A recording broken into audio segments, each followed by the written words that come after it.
Lantern of the Meadows, a sweet African-American romance novella written by Imani Price, narrated by Shatrice Williams and Michael Evans. Chapter 1.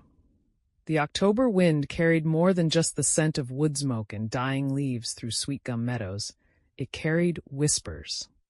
Tamika pulled her cardigan tighter as she arranged the last of the miniature pumpkins on her front porch steps, trying to ignore the way the autumn air seemed to hum with secrets she'd rather not remember. 28 years old, and she was still decorating the same porch she'd grown up running across, still teaching in the same elementary school where she'd once been a student herself. The thought should have brought comfort, but instead it settled in her chest like a stone. Dependable Tamika. Reliable Tamika. The one parents trusted with their children. The one neighbors called when they needed help. The one who never seemed to need anything for herself. Especially not love. That ship had sailed 3 years ago when Jonathan decided that small-town teachers weren't exciting enough for Atlanta lawyers. Earlier that afternoon, she'd taught her third-grade class the traditional lantern song as part of their local history unit. Standing at the front of her classroom, she'd felt foolish at first, singing the old rhyme that had been passed down through generations of Sweetgum children. But as her students' voices joined hers, something had shifted inside her chest. A recognition, a stirring of memory she couldn't quite name. Now, as she arranged pumpkins on her porch, she found herself singing the melody under her breath. Her voice carried on the crisp air, soft and melodic. She'd always loved singing, though she rarely did it outside her classroom anymore. But something about this song felt different, older, more important than the simple children's rhyme it appeared to be. She could swear she could hear the faint sounds of instruments playing as she sang.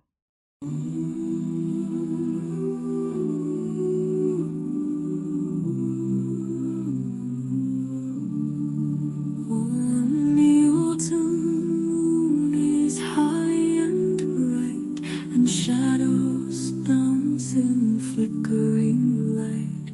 The lantern of the meadows glows. Where love once lived, protection grows.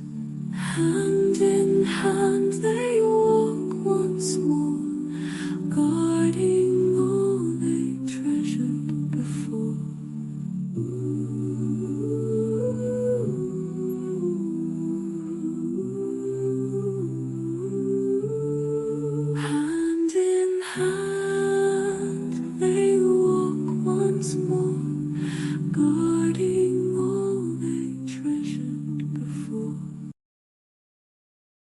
A chill that had nothing to do with the October breeze ran down Tamika's spine as the last note faded into the gathering dusk. She shivered, pulling her cardigan tighter, and tried to shake off the strange sense that her voice had awakened something in the deepening shadows between the houses.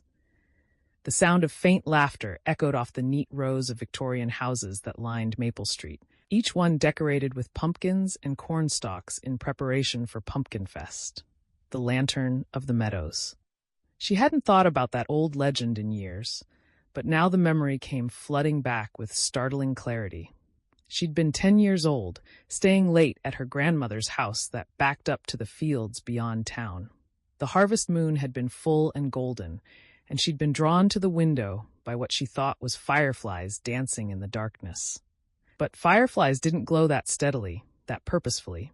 And they certainly didn't move in the deliberate, measured pace of two people walking hand in hand through the tall grass.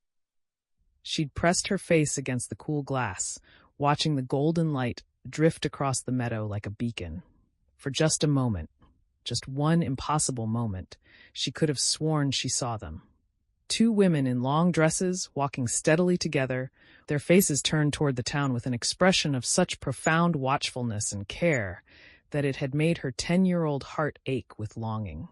Then her grandmother had found her at the window and gently pulled her away, murmuring something about old stories and letting the past rest. By morning, Tamika had convinced herself it had been a dream.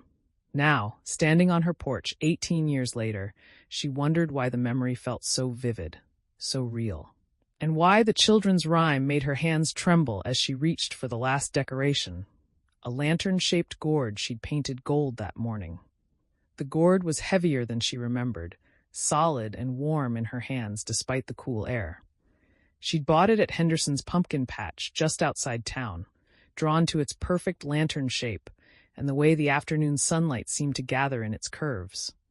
Painting it had been an impulse, a way to keep her hands busy while her mind wandered to lesson plans and grocery lists and all the small details that filled her quiet life.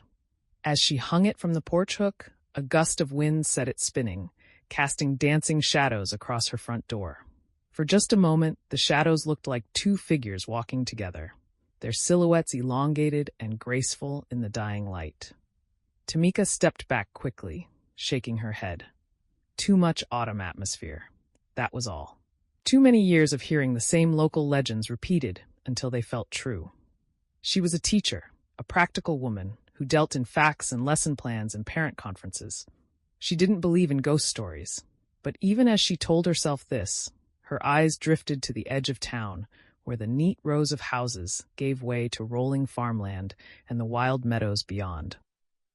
Somewhere out there, according to the stories, lay the original homestead where Rebecca Johnson and Eleanor Thompson had built their life in the first difficult months after freedom.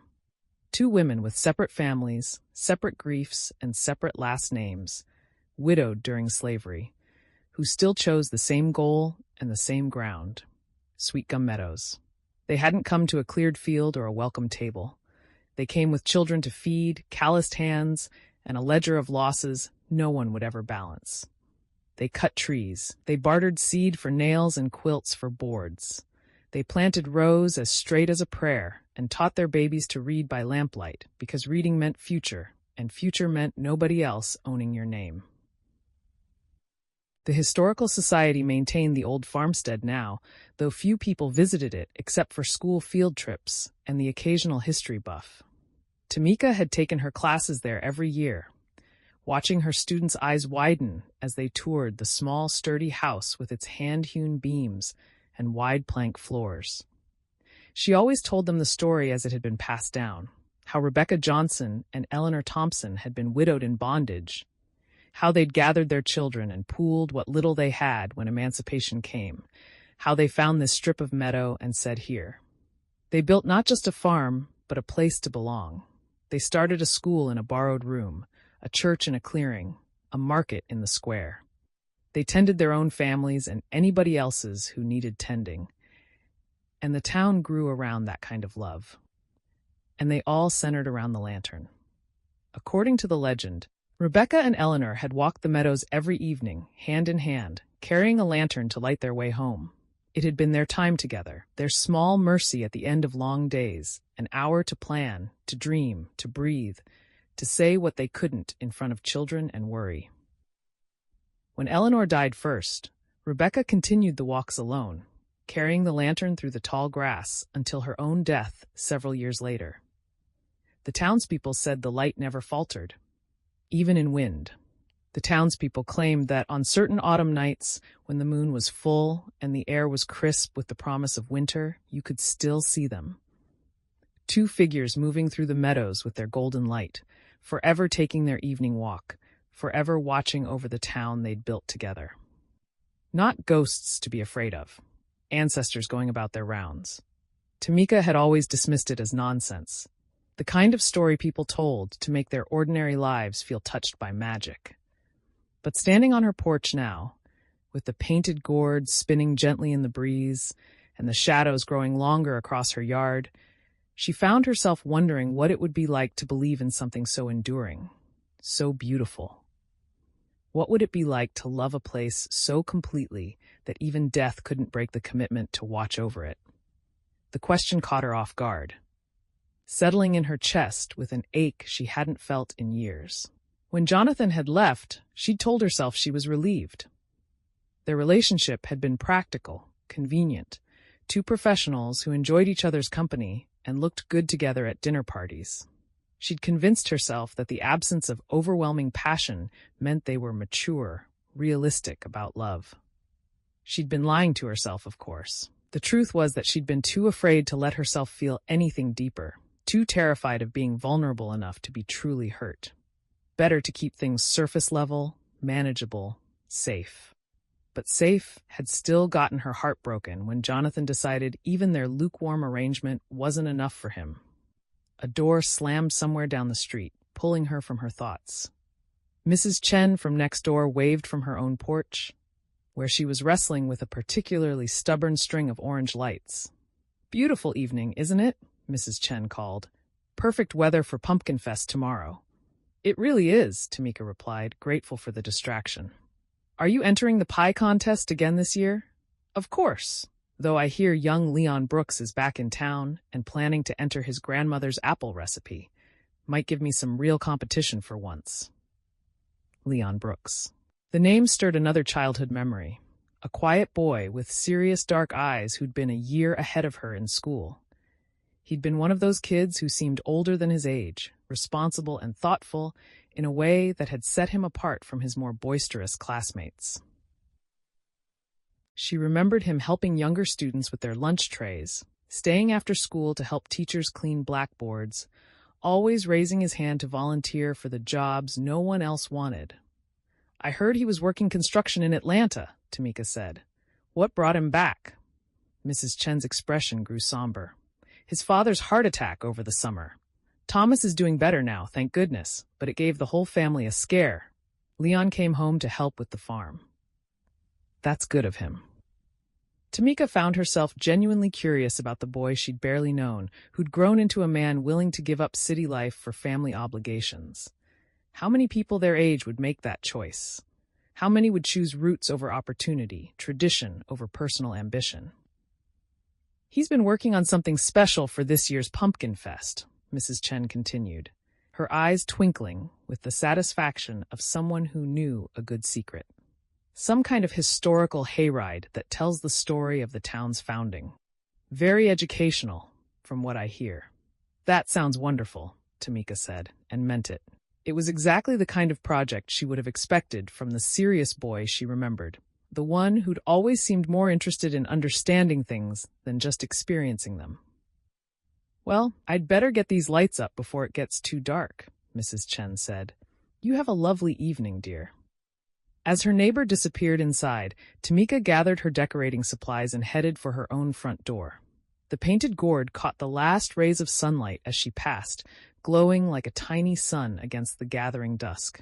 Inside, her house felt warm and welcoming, filled with the scent of the cinnamon candles she'd lit that morning and the lingering aroma of the apple crisp she'd baked for tomorrow's potluck. This was her sanctuary, the place she'd made entirely her own. Every piece of furniture, every book on the shelves, every photograph on the walls reflected her taste, her choices, her life. It was a good life, she reminded herself as she moved through the familiar rooms, turning on lamps and closing curtains against the growing darkness. She had work she loved, a community that valued her, a cozy home filled with things that brought her joy. She didn't need the complications that came with romantic entanglements, the vulnerability and uncertainty and potential for heartbreak. But as she settled into her favorite armchair, with a cup of tea and the stack of papers she needed to grade, her eyes kept drifting to the window that faced the meadows beyond town. Somewhere out there, the autumn wind was moving through the tall grass, carrying the scent of approaching winter and the whispered promises of another season's turn. And if the old stories were true, somewhere out there, two women were taking their eternal walk. Women who had known chains and still chose to build, who had buried husbands and still chose to plant, who had separate families and still chose the same future. Their love for this town strong enough to bridge the gap between worlds, their lantern burning bright enough to guide others home. Tamika turned back to her papers, determined to focus on the practical realities of spelling tests and reading comprehension. But even as she worked, part of her mind wandered to the meadows, to the history she taught and the history that watched, and to the quiet certainty that this autumn would be different from all the others. Outside her window, the painted gourd spun gently in the evening breeze, catching the light from her living room and casting warm golden shadows that danced across the porch like two figures walking hand in hand through the darkness. Chapter 2. The Brooks family farm looked both smaller and larger than Leon remembered, as he stood in the doorway of the old red barn, breathing in the familiar scent of hay and wood polish, mixed with the lingering sweetness of late harvest apples. Smaller, because 3 years in Atlanta had shown him buildings that scraped the sky and parking lots that stretched for acres. Larger, because he had forgotten how much sky there was here, how the fields rolled on until they met the tree line in waves of gold and green that no city could contain. His father's heart attack had brought him home in August, racing down I-75 with his hands locked tight on the steering wheel, every muscle in his arms pulled taut while his phone buzzed with updates from his mother. Thomas Brooks was stable, the doctors had said. Resting. But the word that had stuck in Leon's mind during that terrible drive was lucky. Lucky it hadn't been worse. Lucky they'd caught it in time. Lucky he still had a chance to come home while there was something to come home to. Now, 8 weeks later, his father was back on his feet and as stubborn as ever about following doctor's orders. But Leon had seen the careful way he moved, the subtle pause before lifting anything heavier than a coffee cup. The heart attack had aged Thomas in ways that went beyond the gray in his beard or the lines deepening around his eyes.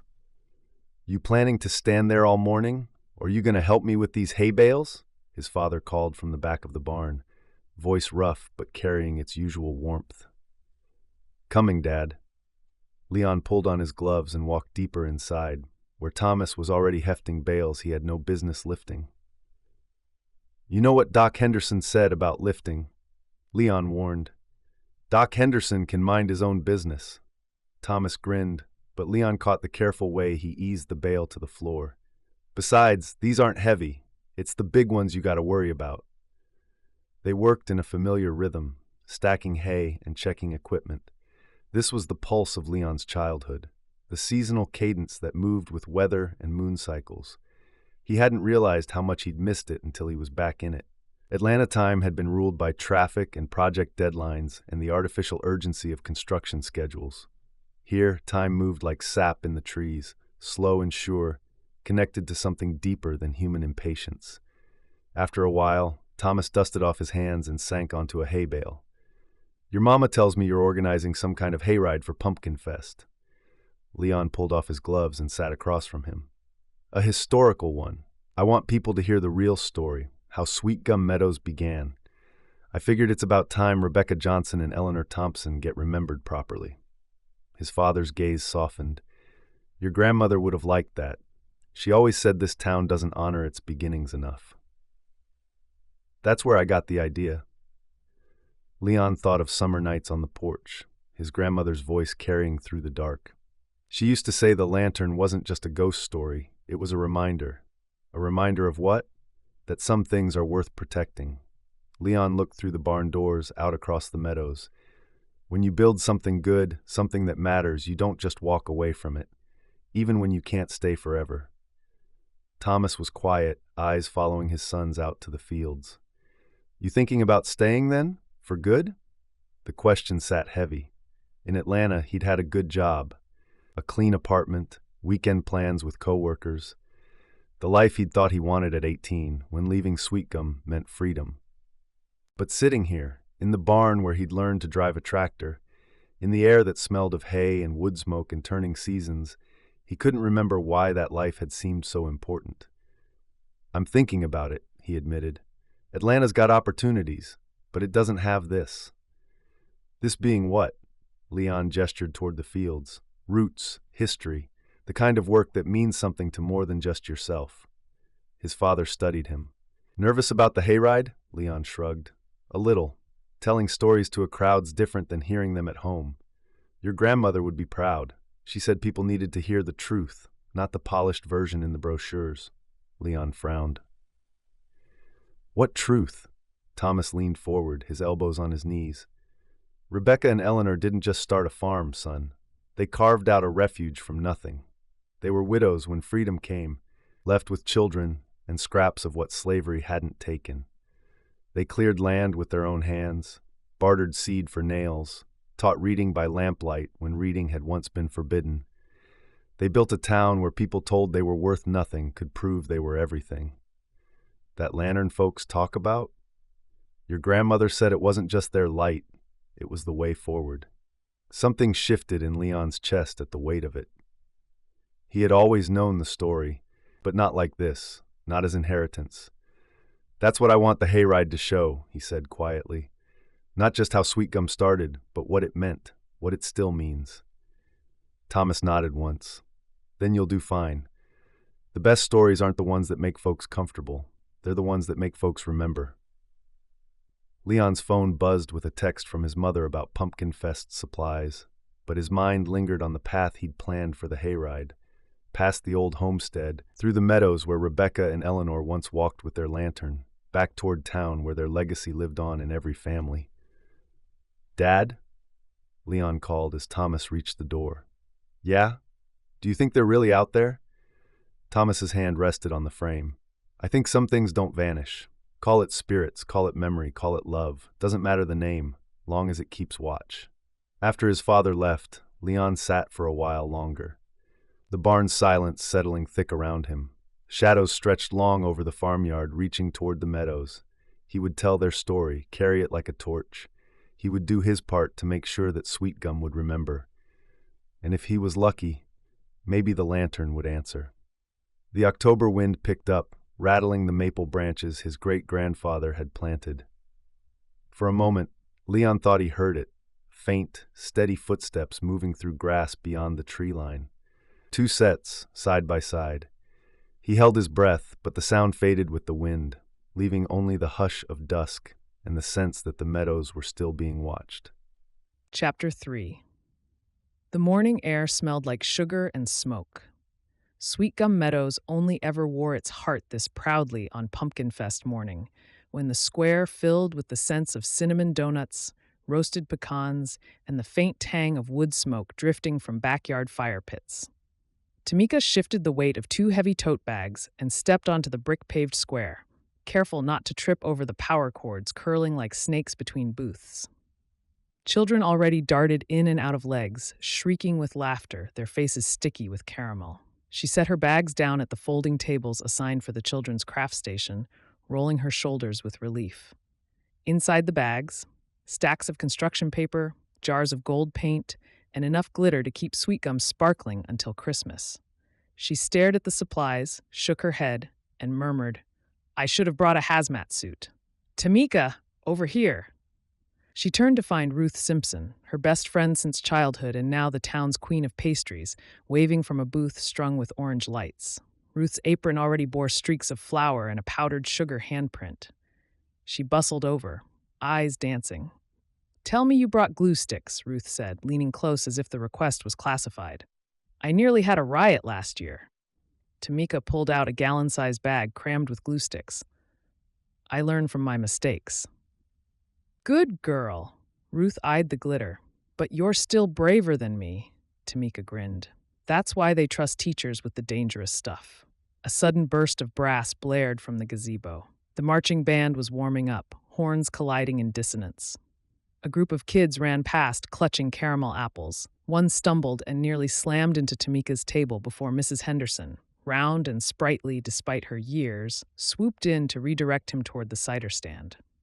Pumpkin pyramids towered behind her, stacked higher than the children could reach.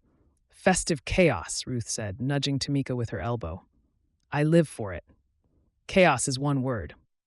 Tamika tugged rolls of newspaper free and began taping them across the tables. "Brace yourself," Ruth whispered. "I saw the Patterson twins lurking near the cider. They're headed this way." "Lord, give me strength." Tamika shook her head, then spread the plastic tarp with a snap like a battlefield commander unfurling a map.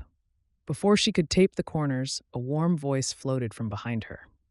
"Need reinforcements?" Naomi Ellis, the school librarian, walked up with her son Omari practically bouncing at her side. Naomi's calm smile never wavered, though the exhaustion in her eyes suggested she'd been chasing Omari since dawn. "Please," Tamika said. "I'll owe you forever." Omari's gaze locked on the jars of gold paint. "Can I use all of it?" "Within reason," Naomi said, handing him over like a soldier to the front lines. Tamika slid him a brush. "Just save some for the others."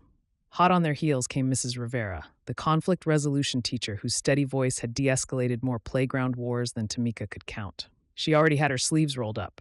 Where are the Patterson twins? En route, Tamika said grimly. Mrs. Gow. Rivera cracked a smile. Then I'm staying. And then the staccato click of heels. Mrs. Corbin, Sweetgum Elementary's principal, swept over in a navy blazer sharp enough to cut glass. She surveyed the tables, lips pressed in their usual businesslike line. Lanterns look fine, but if one more child leaves this square covered in glitter like last year, I'll hear about it until New Year's. Keep it contained, Miss Bines. Yes, ma'am, Tamika replied automatically. Corbin pivoted on her heel and marched toward the pie contest, leaving Naomi to murmur with a smirk. Boundaries. Tamika laughed, shaking her head. Story of my life. The square filled fast. Across the way, Joanne manned the roasted beans coffee spot booth, her curls tied back, handing steaming cups to shivering parents. At her side stood Xavier, her husband, tall and protective, handling cash with one hand and fielding nosy questions with the other. A few older women leaned against the counter, not even pretending they weren't watching the two of them with approval. Next to them, Brandy waved excitedly from the library booth, practically glowing. Chris, the town librarian's grandson who had finally stolen her heart, adjusted his glasses and smiled at the cluster of children pawing through free books. Brandy tugged him closer to the crowd, clearly intent on showing him every booth in Pumpkin Fest. Laughter rang out as Nevaeh stumbled, then righted herself, while carrying a tray of donuts. At her side, Sean, the dance instructor who'd stolen her heart after Brandy insisted that Nevaeh take lessons despite her 2 left feet, kept pace easily, pushing a stroller with their newest addition to Sweetgum. His niece Tia darted between them, tugging his sleeve to point out every pumpkin display in the square. On the far side of the booths, Courtney tucked a loose strand of hair behind her ear, standing beside Justin, the watchmaker known for his shop, just in time. He carried a gleaming brass clock under one arm, a donation for the historical display. Courtney looked up at him with laughter in her eyes, and he, quiet as always, leaned down to say something that made her laugh harder. Sweetgum royalty, Ruth whispered, following Tamika's gaze. Tamika's chest warmed at the sight, but before she could reply, a ripple of energy passed through the square, a camera crew, boom mic raised high.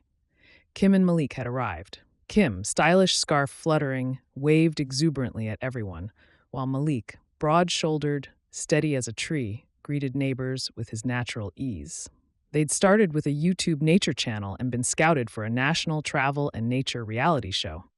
Sweetgum loved them fiercely, even when half the town still marveled that their little hometown couple now spent months filming in mountains and deserts across the country.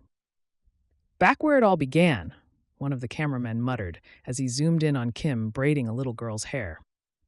Mullick crouched near the hayride wagon, explaining to another child how farmers stacked corn stalks. The crew caught every angle, locals whispering proudly, or with mild annoyance, about Sweetgum landing on TV. And then a tractor rumbled into the square. Corn stalks rattled against the hay wagon it pulled. Benches lined up in neat rows. Leon Brooks climbed down, clipboard under his arm. Tamika froze. He looked different, grown into himself. Broader shoulders, steadier presence. But the seriousness she remembered from high school hadn't left him. He scanned the square, lips moving slightly as he checked details.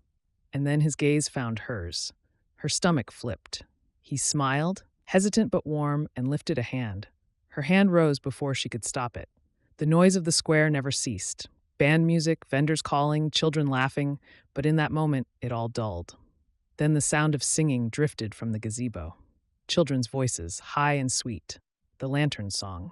Tamika's breath caught. The breeze had stilled, but the lantern strings above the square swayed as though stirred by unseen hands. For a moment, shadows slipped across the booths in shapes too deliberate to be wind. 2 tall figures, side by side, hand in hand.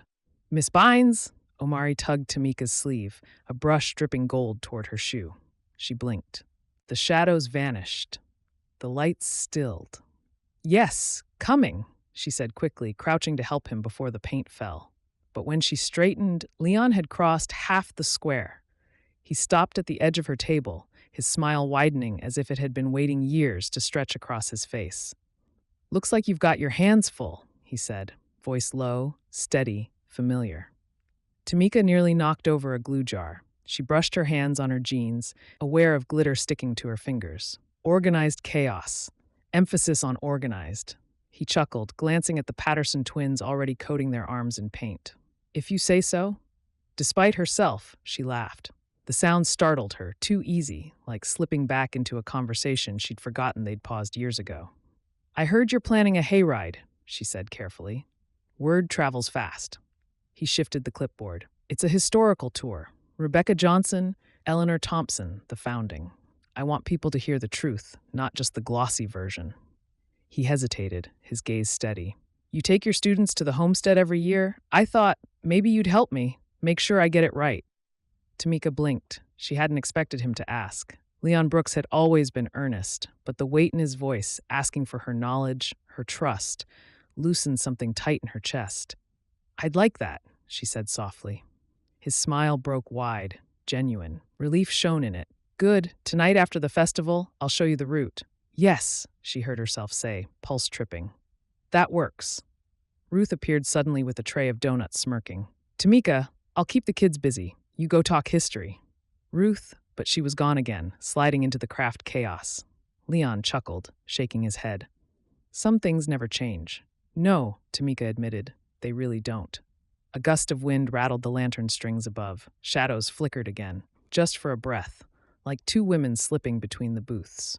Leon's eyes followed the movement. Do you ever wonder, he asked quietly, if they're still here? Tamika's throat went dry. Sometimes. For a moment, the square seemed to hush, the weight of history pressing down, the promise of stories not finished. Then Omari shouted for more glitter, and the spell snapped. But even as Tamika plunged back into the chaos, her heart beat too fast, and her mind wouldn't let go of the thought. This autumn felt different. And maybe, just maybe, the lantern really was shining again. Chapter 4. By the time Leon finished securing the hay wagon for the evening, Pumpkin Fest had settled into its quieter rhythm. The craft stations were being cleared away. He'd watched Tamika help pack up paint-covered supplies while Ruth corralled the last of the sugar-high children back to their parents. The pie contest winners had been announced, the marching band had packed up their instruments, and now families were gathering blankets and folding chairs for one of the evening's highlights, Harvest Story Night at the library. Leon had been planning to head home. The day had been long, filled with last-minute adjustments to the hay wagon, conversations with festival organizers, and the nervous energy that came with knowing Sunday's hayride would be his chance to honor Rebecca and Eleanor properly. But something about his conversation with Tamika that afternoon, the way she'd looked at him when he mentioned wanting to tell the real story, the genuine interest in her eyes, made him reconsider. Maybe it would be good to hear Mrs. Henderson tell the lantern story one more time before Sunday. To remind himself what he was trying to improve upon, what gaps needed to be filled. The library was more crowded than he'd expected, every folding chair occupied, and children sitting cross-legged on the worn carpet between their parents' knees. The building hummed with the comfortable energy of a community gathering, conversations flowing in soft murmurs while latecomers found spots along the walls. Leon found a place near the back, leaning against the poetry shelves, where he could observe without drawing attention. He spotted Tamika immediately. She sat in the second row, still surrounded by several of her students, despite the long day they'd all had. Her hair had escaped its ponytail in places, and there were faint traces of gold paint on her hands that she'd apparently missed when cleaning up. She looked tired but content, the way teachers did at the end of a successful day with their kids. Mrs. Henderson emerged from behind the circulation desk with the theatrical flair that had made her a favorite with children for 3 decades. At 72, she still commanded a room effortlessly, her silver hair pinned in a neat bun and her eyes bright with the anticipation of a born storyteller. Now then, she began, settling into the carved wooden chair that had been the library's official storytelling seat for as long as Leon could remember. Who can tell me what makes our town special? Hands shot up around the room like small flags of enthusiasm. The lake, called out a boy Leon recognized from the craft station. The fall festival, added Emma Patterson. The best apple pie contest in Georgia, contributed another voice from the back. Mrs. Henderson chuckled, her eyes twinkling with genuine delight. All true, all wonderful. But tonight, I want to tell you about something even more special. The very first light that ever shone in Sweetgum Meadows. Leon found himself half listening to the familiar build-up while watching Tamika's face. She smiled encouragingly at her students' enthusiastic participation, but he caught the way her attention sharpened when Mrs. Henderson began transitioning into the actual story. Her posture straightened slightly and her hands stilled in her lap, the body language of someone preparing to evaluate what they were about to hear. Long, long ago, Mrs. Henderson continued, her voice taking on the rhythmic cadence that had captivated generations of Sweetgum children. Two friends named Rebecca and Eleanor came to our beautiful meadows looking for the perfect place to build their home. Leon felt his jaw tighten involuntarily. Two friends. As if reducing their partnership to simple friendship somehow made the story more palatable, less complex, safer for the sanitized version of history that people seem to prefer. He watched Tamika's reaction and saw the slight furrow between her brows that he remembered from high school. The expression she'd worn when a teacher glossed over something important. When the textbook version left out the parts that actually mattered. Her fingers drummed once against her knee, a gesture so subtle he might have missed it if he hadn't been watching her so intently. These were very brave women, Mrs. Henderson continued, and Leon had to give her credit for that much. They had traveled a long way and faced many hardships to find a place where they could build something lasting. They worked very hard, clearing the land and planting crops and building a house with their own hands. Better, Leon thought. At least she was acknowledging the difficulty, the courage it had taken, but still so carefully vague about what those hardships had actually been, what it had meant for two black women to claim land and build a community in 1866 Georgia. And every evening, Mrs. Henderson said, warming to the part of the story that always captured the children's imagination, when their work was done, they would take a walk through the meadows with a lantern to light their way. It was their special time together, their chance to dream and plan and simply enjoy the beauty of the place they were creating. A small girl near the front raised her hand, practically bouncing with the urgency of her question. Mrs. Henderson, why did they walk in the dark? Wasn't that scary? Mrs. Henderson's smile was warm and knowing. Well, Sarah, they weren't afraid because they had each other, and they wanted to make sure they could always find their way home, no matter how dark it got. Leon felt something stir in his chest. Not the irritation he'd expected, but a deeper recognition. Even in Mrs. Henderson's carefully edited version, there was truth. Rebecca and Eleanor hadn't been afraid because they'd had each other. They'd created something worth protecting, worth watching over, worth returning to no matter what challenges they faced. He found his gaze drifting back to Tamika, noting the way she'd grown very still during this part of the story. Her expression had become distant, thoughtful, as if she were seeing something beyond the walls of the library. Now, Mrs. Henderson continued, building toward the conclusion Leon knew by heart, Rebecca and Eleanor lived long, full lives in Sweetgum Meadows. They saw their community grow and thrive, welcomed new families, built schools and churches, and all the things that make a town a true home. And when their time came to leave this world, many, many years later, people say something wonderful happened. The room had grown quiet, filled with the particular hush that came when children were genuinely captivated by a story. Even the adults seemed to lean forward slightly, caught up in the familiar magic of the tale. People say you can still see their lantern on certain autumn nights, Mrs. Henderson said, her voice dropping to just above a whisper. A golden light moving through the meadows, watching over our town and making sure we remember where we came from. Some folks believe it only appears for those who truly love Sweetgum Meadows. Others think it shows itself to people who need guidance, who are searching for their way home. Emma Patterson's hand shot up.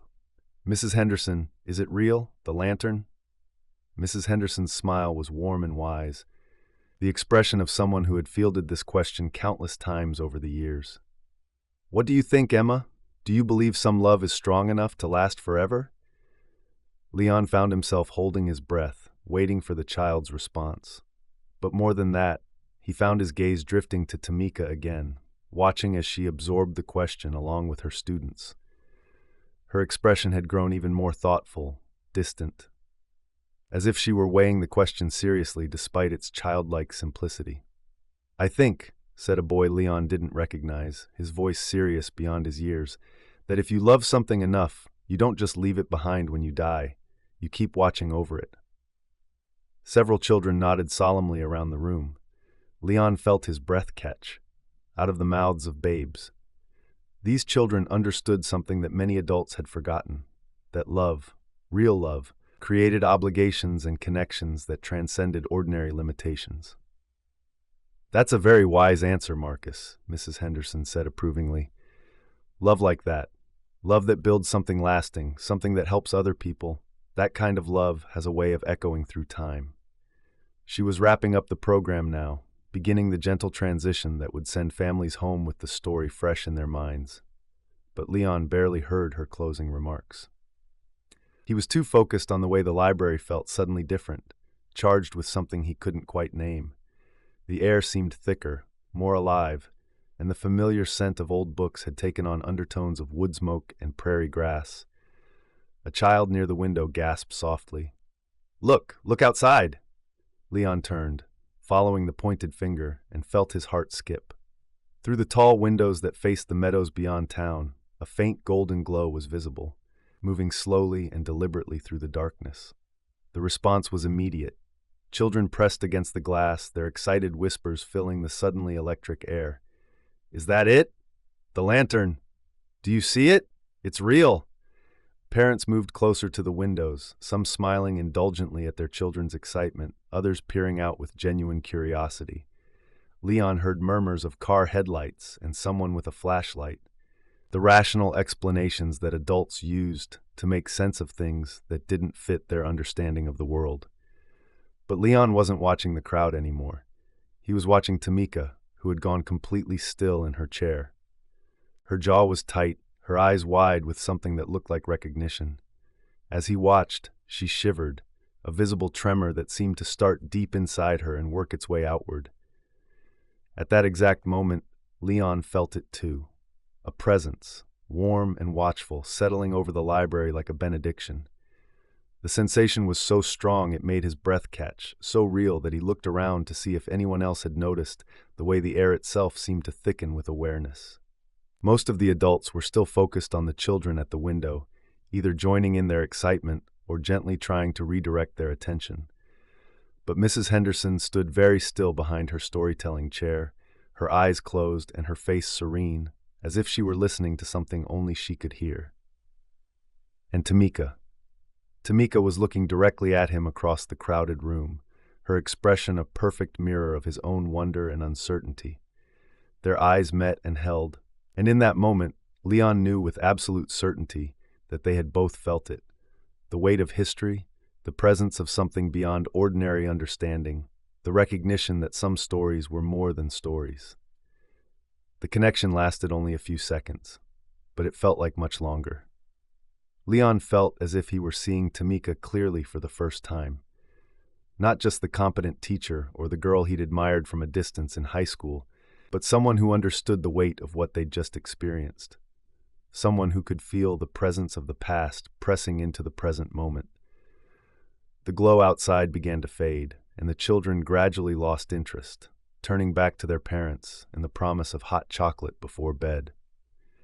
The library filled with the normal sounds of families gathering coats and tired children being scooped up for the journey home. Conversations resumed, chairs scraped against the floor, and the everyday world reasserted itself. But Leon remained frozen against the poetry shelves, still caught in the intensity of what had just happened. The rational part of his mind tried to supply explanations, atmospheric conditions, reflected light from a passing car, some perfectly ordinary phenomenon that had coincidentally aligned with Mrs. Henderson's story. But his heart knew better. His heart recognized the feeling of being watched over, of being found worthy of something extraordinary. Mrs. Henderson began moving through the room, turning off lights and gently encouraging the last families toward the door. Leon found himself moving too, navigating through the dispersing crowd toward where Tamika still sat with her remaining students. "Miss Bines," one of the children was saying, tugging on her sleeve with the insistence of someone who needed immediate answers. "Did you see it? The lantern? Was that really it?" Tamika's voice was steady when she answered, though Leon caught the slight tremor underneath, the careful control of someone processing something significant. "I saw something beautiful, Emma. Something that reminded me why stories like this one matter so much." "Are you going on the hayride Sunday?" another student asked, bouncing slightly with excitement. "The one Mr. Brooks is doing that tells the real story?" Tamika's gaze found Leon's again, and something passed between them, an understanding, a shared commitment to whatever they had just experienced, a recognition that Sunday night had become something more important than either of them had originally planned. "Yes," she said quietly, her eyes still on Leon's. "I'll be there." As the children were collected by their parents and the library gradually emptied, Leon found himself standing beside Tamika's chair. The building was quiet now, except for the soft sounds of Mrs. Henderson finishing her closing routine, but the air still felt charged, expectant. "That was—" Tamika began, then stopped, apparently unable to find adequate words for what had just occurred. "Real," Leon finished quietly, settling into the chair beside her without asking permission. The careful distance he'd maintained all day suddenly seemed unnecessary, irrelevant in the face of what they'd shared. She nodded slowly, wrapping her arms around herself as if trying to contain the magnitude of what she'd experienced. "I felt like they were here. Actually here in this room, listening to their story being told. Maybe they were." Leon leaned forward slightly, his voice dropping to match the intimacy of the moment. "Maybe they wanted to make sure we were ready." Ready for what? To tell their story the way it deserves to be told. Leon met her eyes, seeing his own determination reflected there, along with something that might have been fear and something else that looked like anticipation. "Sunday night, Tamika. We're going to honor them properly." She was quiet for a long moment, and Leon could almost see her processing everything. The story they'd just heard, the presence they'd both felt, the weight of what they were planning to do. When she finally spoke, her voice was soft but certain. "We need to plan this carefully," she said. "What we just experienced, what they just showed us, we can't take that lightly. We need to meet tomorrow, walk the route, make sure we understand exactly what we're going to say and how we're going to say it." Leon felt a surge of respect for her practicality, her immediate grasp of the responsibility they'd been given. "Absolutely. What time works for you? Afternoon? After I finish my Saturday morning errands? We could meet at the homestead, walk the full route together." "Perfect." Leon hesitated, then added, "Thank you, Tamika, for agreeing to do this, for understanding what it means." She smiled then, the first genuine, unguarded smile he'd seen from her all day. "Thank you for asking me. I think this is something I need to do, something we need to do." As they walked out of the library together, Mrs. Henderson appeared beside them with the quiet efficiency of someone who had been waiting for the right moment. "Leon, dear," she said, placing a gentle hand on his arm, "I'm glad you were here tonight. Sometimes the old stories need new voices to tell them properly." "Mrs. Henderson," Leon began, not sure how to ask what he wanted to know. She smiled, her eyes twinkling with the same warmth she'd shown during the program, but now touched with something deeper, more knowing. "Some lights never really go out, Leon. They just wait for the right moment to shine again." Outside, the October air was crisp and clear, filled with the scent of wood smoke from distant fireplaces and the earthy smell of fallen leaves. The town square was mostly empty now. The festival booths closed for the evening, but still decorated with pumpkins and cornstalks that caught the streetlight. Leon walked Tamika to her car, neither of them speaking, but both acutely aware of the charged silence between them. When she reached her door, she turned to face him. "Leon," she said, her voice serious, "what we felt in there, what we saw." "I know," he said quietly. "Tomorrow we'll figure out what it means, what they want us to do with it." She nodded, then surprised him by reaching out to touch his arm briefly. "I'm glad it was you," she said. "I'm glad you're the one who wants to tell their story right." As Leon watched her drive away, her taillights disappearing around the corner toward Maple Street, he found himself thinking about presence and purpose, about the weight of carrying other people's stories forward. Tonight had changed something fundamental about what Sunday's hayride meant. It wasn't just community education anymore, or even historical accuracy. It was a sacred trust. The October wind picked up, rustling through the trees that lined the empty square, and for a moment, Leon could have sworn he heard it again, the sound of footsteps moving through grass, steady and purposeful, as if two women were still making their evening rounds, still watching over the town they had built with such care and determination. Sunday, he would honor that dedication. Sunday, he and Tamika would ensure that Rebecca and Eleanor's legacy was told with the truth and respect it deserved. But tonight, he simply stood in the quiet square and felt grateful to have been chosen, to tell their story, to work with Tamika, to be part of something larger than himself. The streetlights cast long shadows across the brick-paved square, and somewhere in the distance, a church bell chimed the hour. Sweetgum Meadows settled into its nighttime quiet, but Leon had the distinct sense that not everyone was sleeping. Some guardians, he thought as he finally headed home, never really rested. Chapter 5. Saturday afternoon came wrapped in the kind of October light that made everything look like it had been dipped in gold. Tamika stood at her kitchen window with a second cup of coffee, watching the way the sun slanted through her backyard maple and trying to process what had happened the night before at the library. She'd barely slept. Every time she closed her eyes, she saw that golden light moving through the meadows, felt again the overwhelming presence that had settled over the library like a warm hand on her shoulder. And Leon's face, the way he'd looked at her across that crowded room, his expression reflecting her own wonder and certainty that they'd witnessed something extraordinary. By 1:30, she'd finished the handful of weekend errands that kept her adult life functioning, but her mind kept drifting to the afternoon ahead. She and Leon were meeting at 2 to walk the hayride route together, to plan what they would say and how they would honor Rebecca and Eleanor's story properly for tomorrow night's presentation. The prospect made her nervous in ways she couldn't quite articulate. It wasn't just the responsibility of getting the history right, though that mattered enormously to her. It was the memory of sitting in that library, feeling something impossible become real, and knowing that Leon had felt it too. Whatever was happening between them, this collaboration, this shared experience, felt significant in ways that went beyond community education. She changed clothes twice before settling on dark jeans and a burgundy sweater that brought out the warmth in her skin. Practical clothes for walking through meadows, she told herself, ignoring the part of her mind that whispered about wanting to look nice for Leon. The drive to the old homestead took 15 minutes through countryside that was achingly beautiful in the afternoon light. The trees were at peak color, brilliant reds and golds that seemed to glow from within, and the fields stretched away on either side of the road like a patchwork quilt. Tamika found herself thinking about Rebecca and Eleanor making this same journey in reverse, leaving behind everything they'd known to build something new in these meadows. Her grandmother used to say the meadows had a long memory, that the grass bent not only with the wind, but with the weight of every foot that had walked it before. "Step carefully," Grandma Johnson would say, because when you walk those fields, you're not just walking for yourself. You're walking with all of them.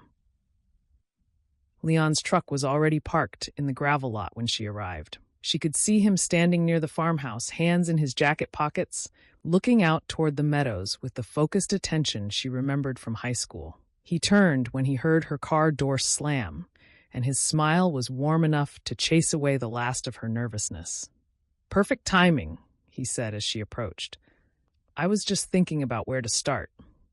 "The beginning," Tamika said, with a smile of her own. "Though I suppose the question is which beginning, when they first arrived here or when they first decided to leave their old lives behind. Both, probably." Leon pulled a folded paper from his jacket pocket. "I made some notes about the route, but I wanted to walk it with you before we finalize anything. Make sure it flows the way it should." They spent the first hour walking the path Leon had mapped out, discussing logistics and timing. The route would take the hay wagon from the homestead through the meadows to the spot where the first school had been built, then loop back toward town with a final stop at the place where Rebecca and Eleanor had taken their evening walks.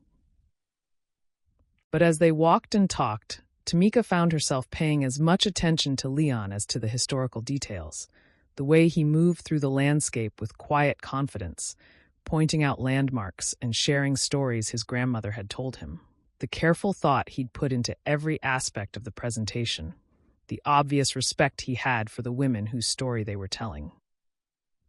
"So we start here," Leon said, gesturing toward the farmhouse as they completed their circuit and returned to the beginning.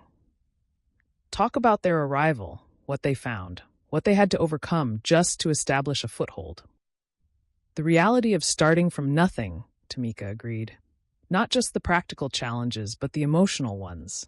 Two women who'd lost everything, trying to build something that would last."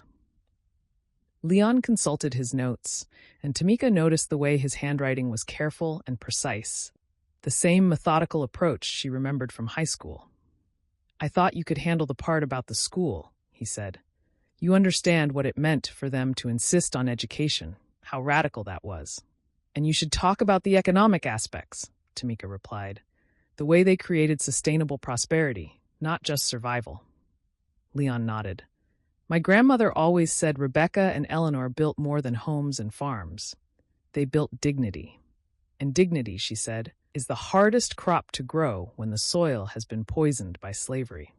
They found a spot in the shade of an old oak tree and spread out Leon's notes, working through the transitions between sections and deciding who would speak when.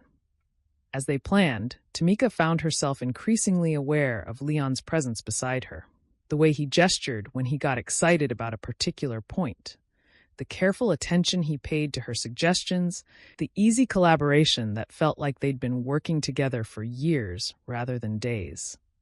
"What about the difficult parts?" she asked as they reviewed their outline. "The reality of what life was like for formerly enslaved people trying to establish themselves.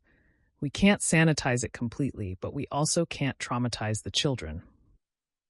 Leon was quiet for a moment, considering. "I think we focus on their strength rather than their suffering. Talk about the challenges they faced in terms of what they overcame, not what was done to them." "Exactly." Tamika felt a surge of respect for his thoughtfulness. "Frame it as triumph." Leon nodded, then grew thoughtful. "You know, my grandmother told me once that she saw the lantern herself. She was only 12, sneaking out after a quilting circle. She said she was chasing a stray cat through the meadow when the air went still. Then, light, steady, golden, moving slow through the grass." Tamika's breath caught. "Did she say what she saw?" "She swore she saw two women, plain as day. One carried a lantern, and the other held her hand. They looked toward her, not angry, not frightening, just watchful. She said she never ran so fast in her life." He gave a half smile. "But she never doubted it happened, said it was their way of reminding her to carry herself with care, to be worthy of what they'd built." Tamika felt goosebumps ripple across her arms. "That's incredible. My grandmother said something similar, that the lantern song isn't just a rhyme, it's a promise, that they'd keep walking until we remembered them properly." The sun was beginning to sink toward the horizon, painting the meadows in shades of gold and rose that took her breath away. This was the time of day when Rebecca and Eleanor would have taken their walks, she realized. This was the light they would have seen, the peace they would have felt after long days of building their community. "It's beautiful," she said softly, almost to herself. "It really is." Leon's voice was equally quiet. "I can see why they loved it here." He crouched and touched the soil with the tips of his fingers, letting the dirt run through them. "My grandmother used to say this ground remembers, that if you stand here long enough, you can hear them, hammers building, children reciting their lessons, prayers rising at dusk." Tamika shivered. They sat in silence, watching the sky burn into dusk. The shadows grew long across the meadow, and Tamika thought she saw them bend in odd directions, converging toward the path Rebecca and Eleanor would have walked. "Tamika," Leon said suddenly, his voice carrying a note of uncertainty. "What is it?" "Last night at the library, what we saw, what we felt, that was real, wasn't it? I didn't imagine it. You didn't imagine it, she said firmly. I felt it too. That presence, that sense of being watched over. It was as real as anything I've ever experienced. Leon let out a breath he seemed to have been holding. I keep thinking about what it means, why they chose to appear to us right when we were planning this. Maybe, Tamika said slowly, they wanted to make sure we understood the responsibility, that we weren't just telling a story, but carrying forward something sacred. A blessing and a charge, Leon said, understanding immediately. Exactly. Tamika looked out across the meadows, now bathed in the warm light of early evening. They trusted us with this. Both of us, together.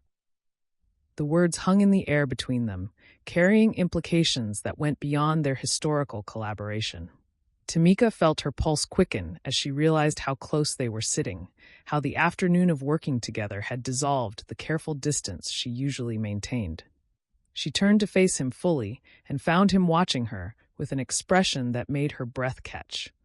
There was something in his eyes, appreciation, attraction, but also a question, as if he were asking permission for something he wasn't quite ready to name. Before she could lose her nerve, she reached out and touched his hand where it rested on their notes between them. His fingers were warm and slightly rough from farm work, and when he turned his palm up to clasp hers, the simple contact sent warmth racing up her arm. This feels, she began, then stopped, not sure how to articulate what was happening between them. Right? Leon finished quietly. It feels right. They sat like that as the sun continued its descent, hands linked, watching the light play across the meadows where Rebecca and Eleanor had walked so many evenings before. Tamika felt a deep sense of peace, as if all the pieces of her life were finally arranging themselves into a pattern that made sense. As if summoned by their contentment, a gentle breeze stirred the grass around them, carrying the scent of prairie flowers and the distant smoke from someone's fireplace. And in that breeze, Tamika could have sworn she heard something.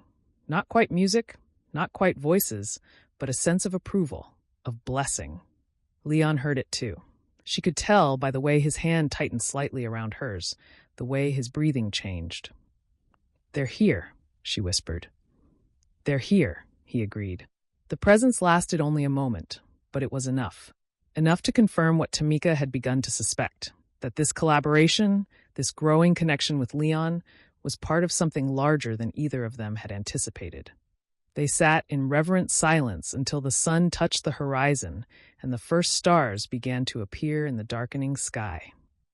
Finally, reluctantly, they gathered up their notes and made their way back to their cars. "Tomorrow night," Leon said as they reached the parking area. "Tomorrow night," Tamika agreed. "We're ready."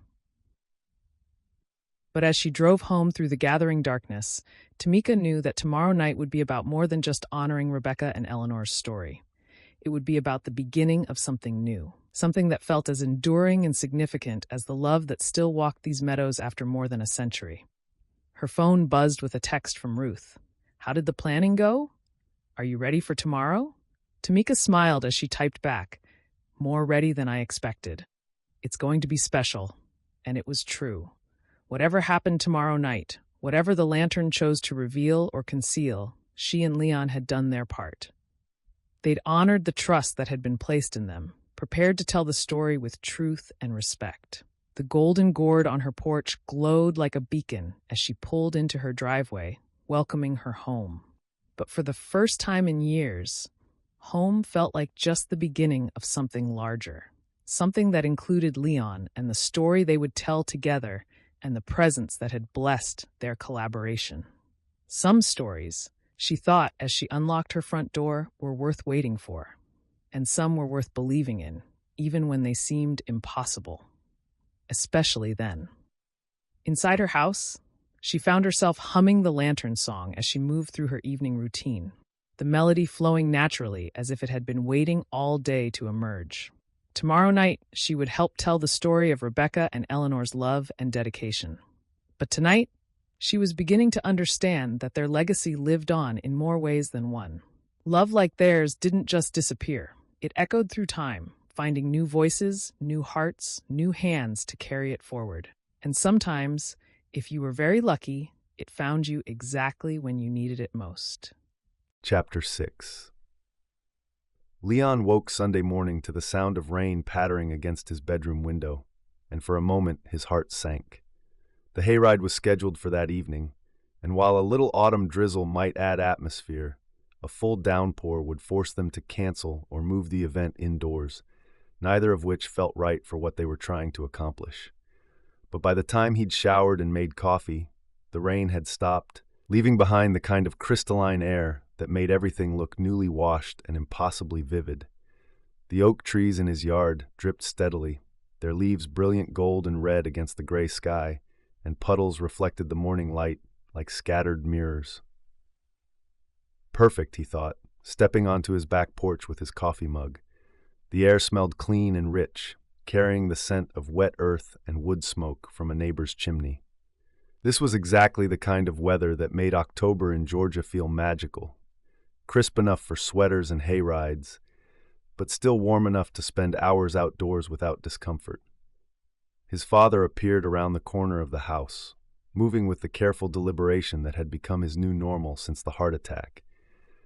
Thomas Brooks looked better than he had in weeks, though, his color good and his step steady as he approached the porch. "Morning, son," Thomas said, settling into the wooden chair that had been his favorite spot for as long as Leon could remember. "Big day today." "That it is." Leon took a sip of his coffee, feeling the familiar flutter of nervous anticipation in his stomach. "Weather's cooperating, at least." "Your grandmother would have said that was a good sign," Thomas observed, his eyes twinkling with the fond memory. Leon smiled at that. His grandmother had been full of such observations, the kind of gentle superstitions that made life feel more connected, more meaningful. "Speaking of Grandma, I keep thinking about the stories she used to tell, about the lantern, about the early days of the town. I wish she could be here tonight." "Who says she won't be?" Thomas asked mildly, and something in his tone made Leon look at him more closely. "Dad?" Thomas was quiet for a moment, staring out across the fields that stretched beyond their property line toward the meadows where Rebecca and Eleanor had walked. "I never told you this," he said finally, "but your grandmother wasn't the only one in our family who claimed to have seen the lantern." Leon felt his pulse quicken. "What do you mean?" "My grandfather, your great-grandfather Wilbert, he used to tell a story about the night his youngest daughter was born. This was in the middle of a terrible storm.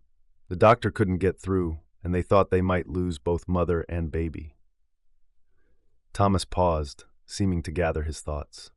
Wilbert said he was standing in this very yard praying for help when he saw it, a golden light moving across the meadows, steady as a heartbeat despite the wind and rain.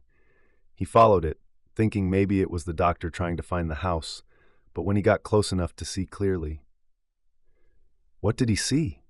"Two women," Thomas said simply. "One carrying a lantern, the other with her hand on the first woman's shoulder. They looked at him. He swore they looked right at him, and the one with the lantern pointed toward the house. When he turned to look where she was pointing, there was the doctor's car, pulled up in our driveway. The man had somehow found his way through roads that were completely washed out." Leon felt a chill that had nothing to do with the October air. "And when grandfather looked back?" he asked. "Gone, both women, the light, everything. But his daughter and granddaughter both lived, and he never doubted that Rebecca and Eleanor had guided the doctor home."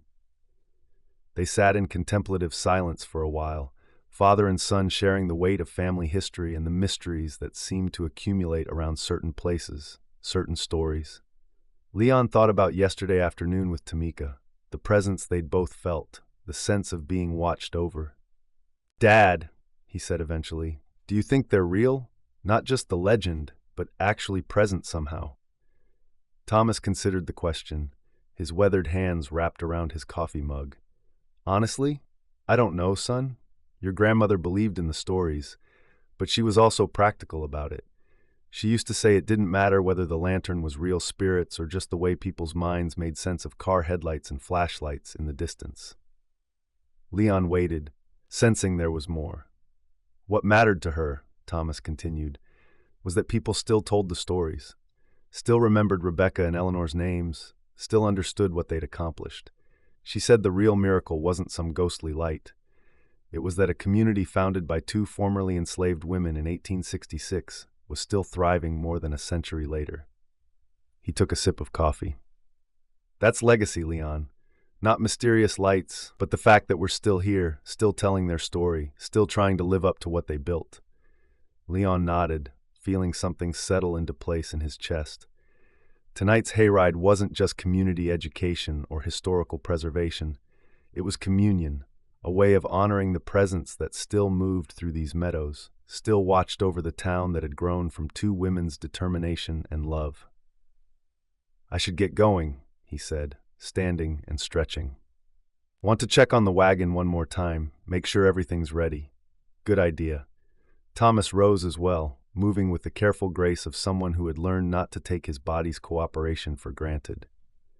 Leon? Yeah? Your grandmother would be proud. What you're doing tonight, the way you're honoring their story, that's exactly what she hoped someone would do someday. Leon felt his throat tighten with unexpected emotion. Thanks, Dad. That means a lot.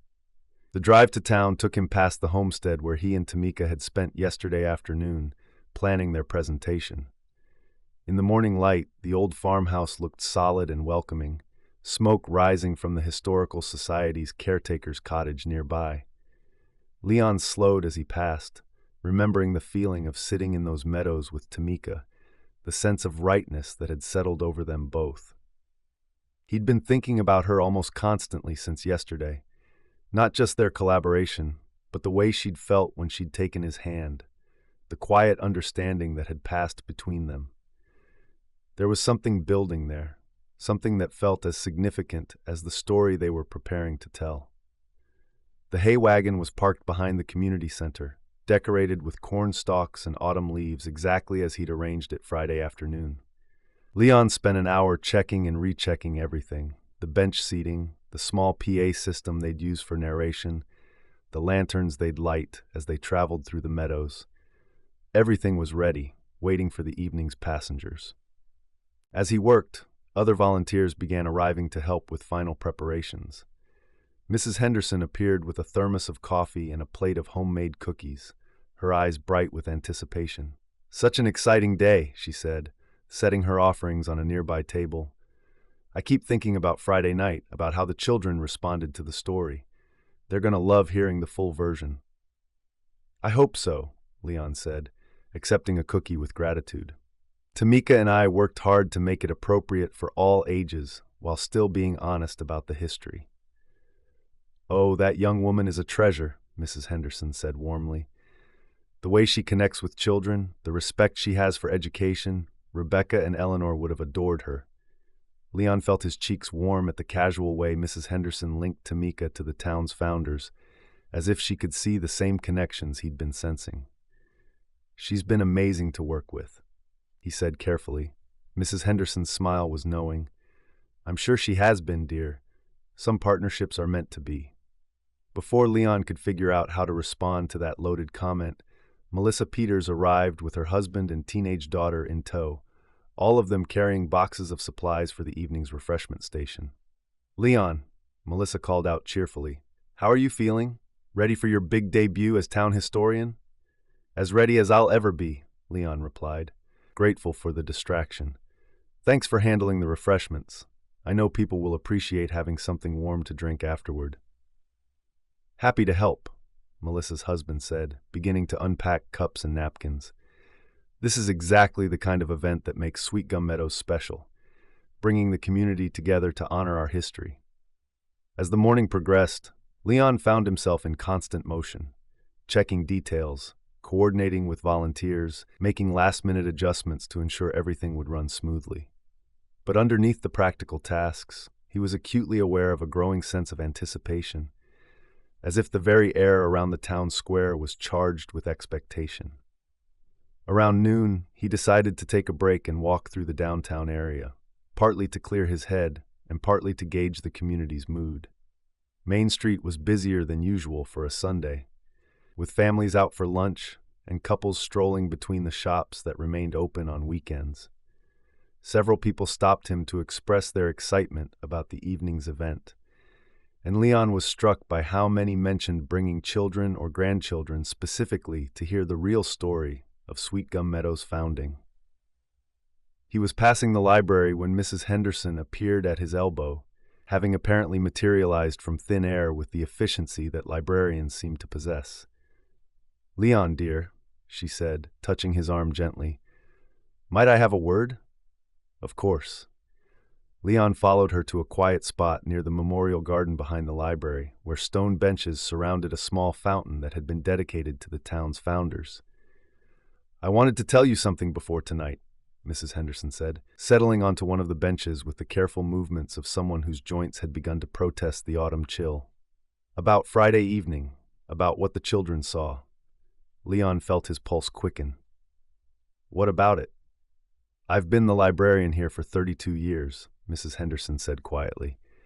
"I've told the lantern story hundreds of times, maybe thousands. But Friday night was different. The atmosphere in that room, the way the children responded, the light outside." She paused, choosing her words carefully. "I've never felt anything quite like it. What do you think it meant?" Mrs. Henderson smiled, and Leon caught a glimpse of the young woman she must have been decades ago, full of curiosity and wonder. "I think Rebecca and Eleanor were giving their approval, their blessing for what you and Tamika are planning to do tonight." "You really believe that?" "Leon," Mrs. Henderson said gently, "when you've lived in a place as long as I have, when you've listened to as many stories and seen as many unexplainable things, you learn to trust what your heart tells you over what your mind insists is possible." She reached into her purse and pulled out a small, leather-bound journal. "This belonged to my great-aunt Mildred, who was one of the first children to attend the school Rebecca and Eleanor established. She kept a diary for most of her life, and there are several entries about seeing the lantern." Leon accepted the journal with reverent hands, feeling the weight of history in the worn leather covers. "Are you sure you want to lend this to me? I want you to read one particular entry," Mrs. Henderson said, flipping through the pages with practiced ease.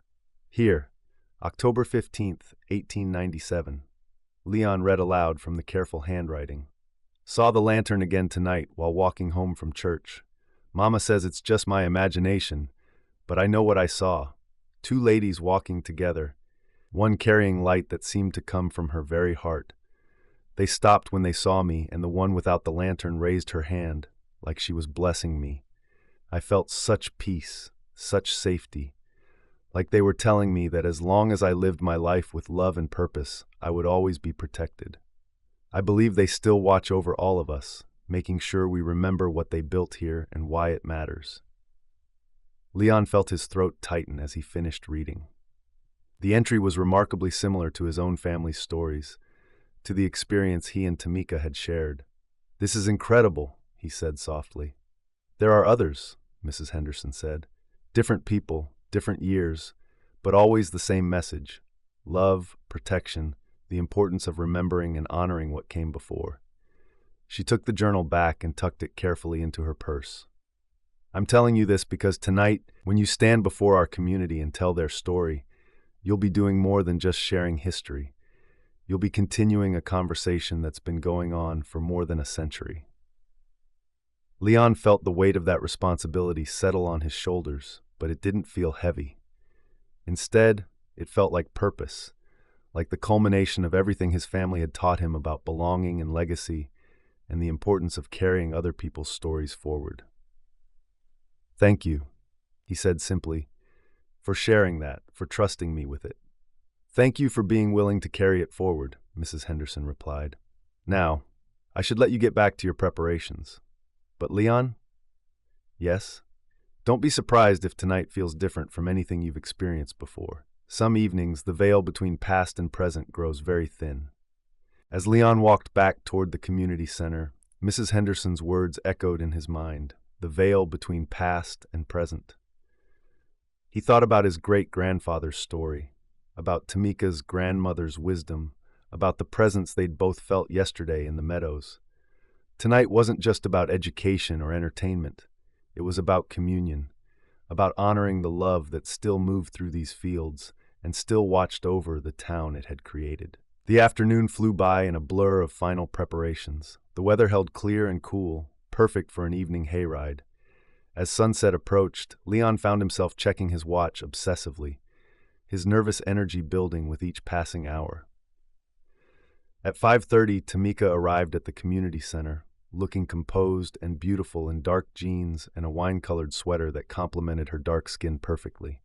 She carried a small notebook and wore the focused expression Leon remembered from high school, the look of someone who had prepared thoroughly and was ready to do excellent work.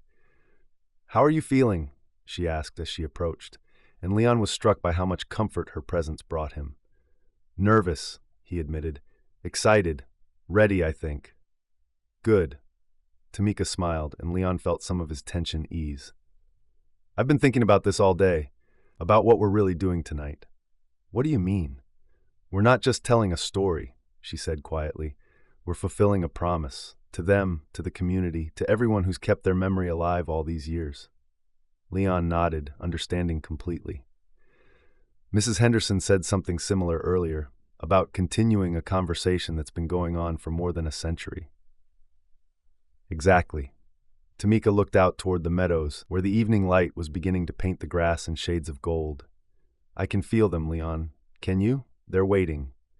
Leon followed her gaze and felt it too, a sense of anticipation, of presence, of something significant about to unfold.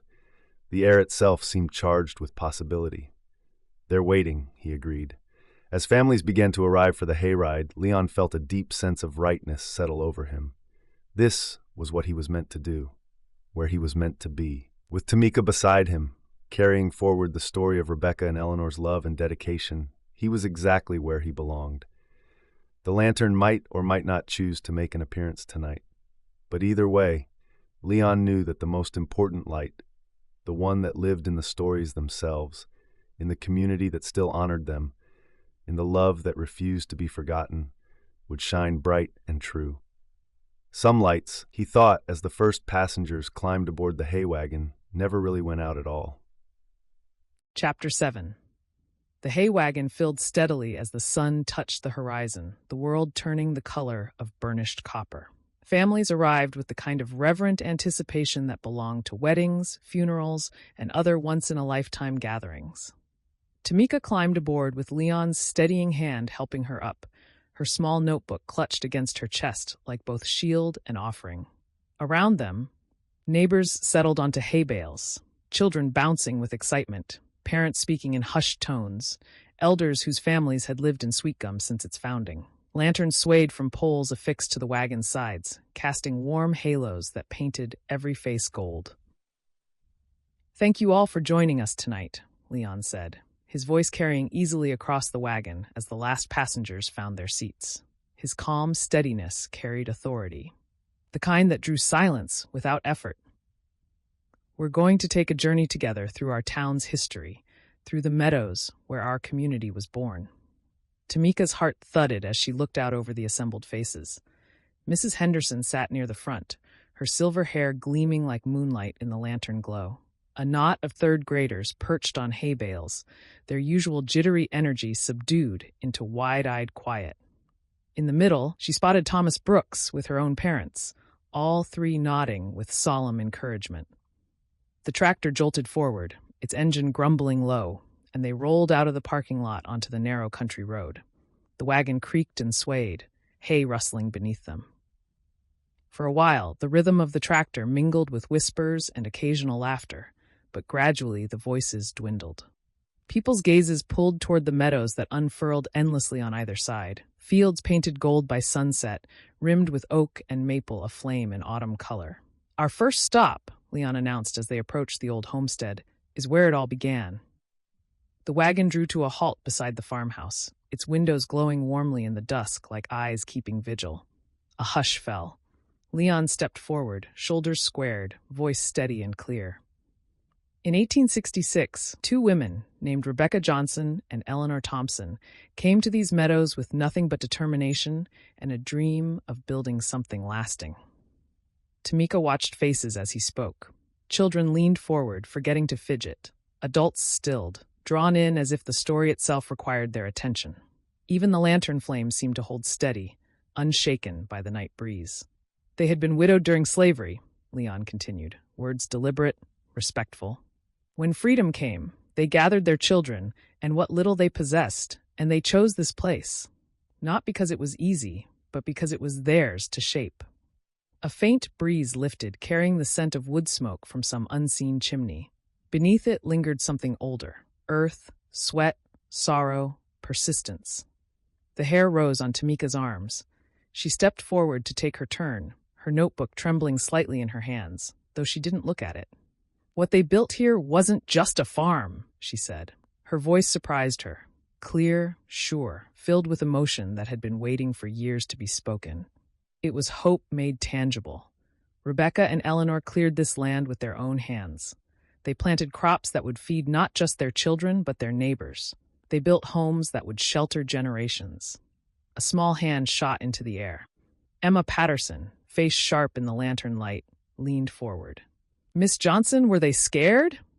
Tamika's chest tightened. She imagined two women standing here, surrounded by nothing but raw earth and their children's thin faces, staring into a future no one had promised them. I think they were, she said softly, meeting Emma's eyes. But they were braver than their fear, and most of all, they had each other.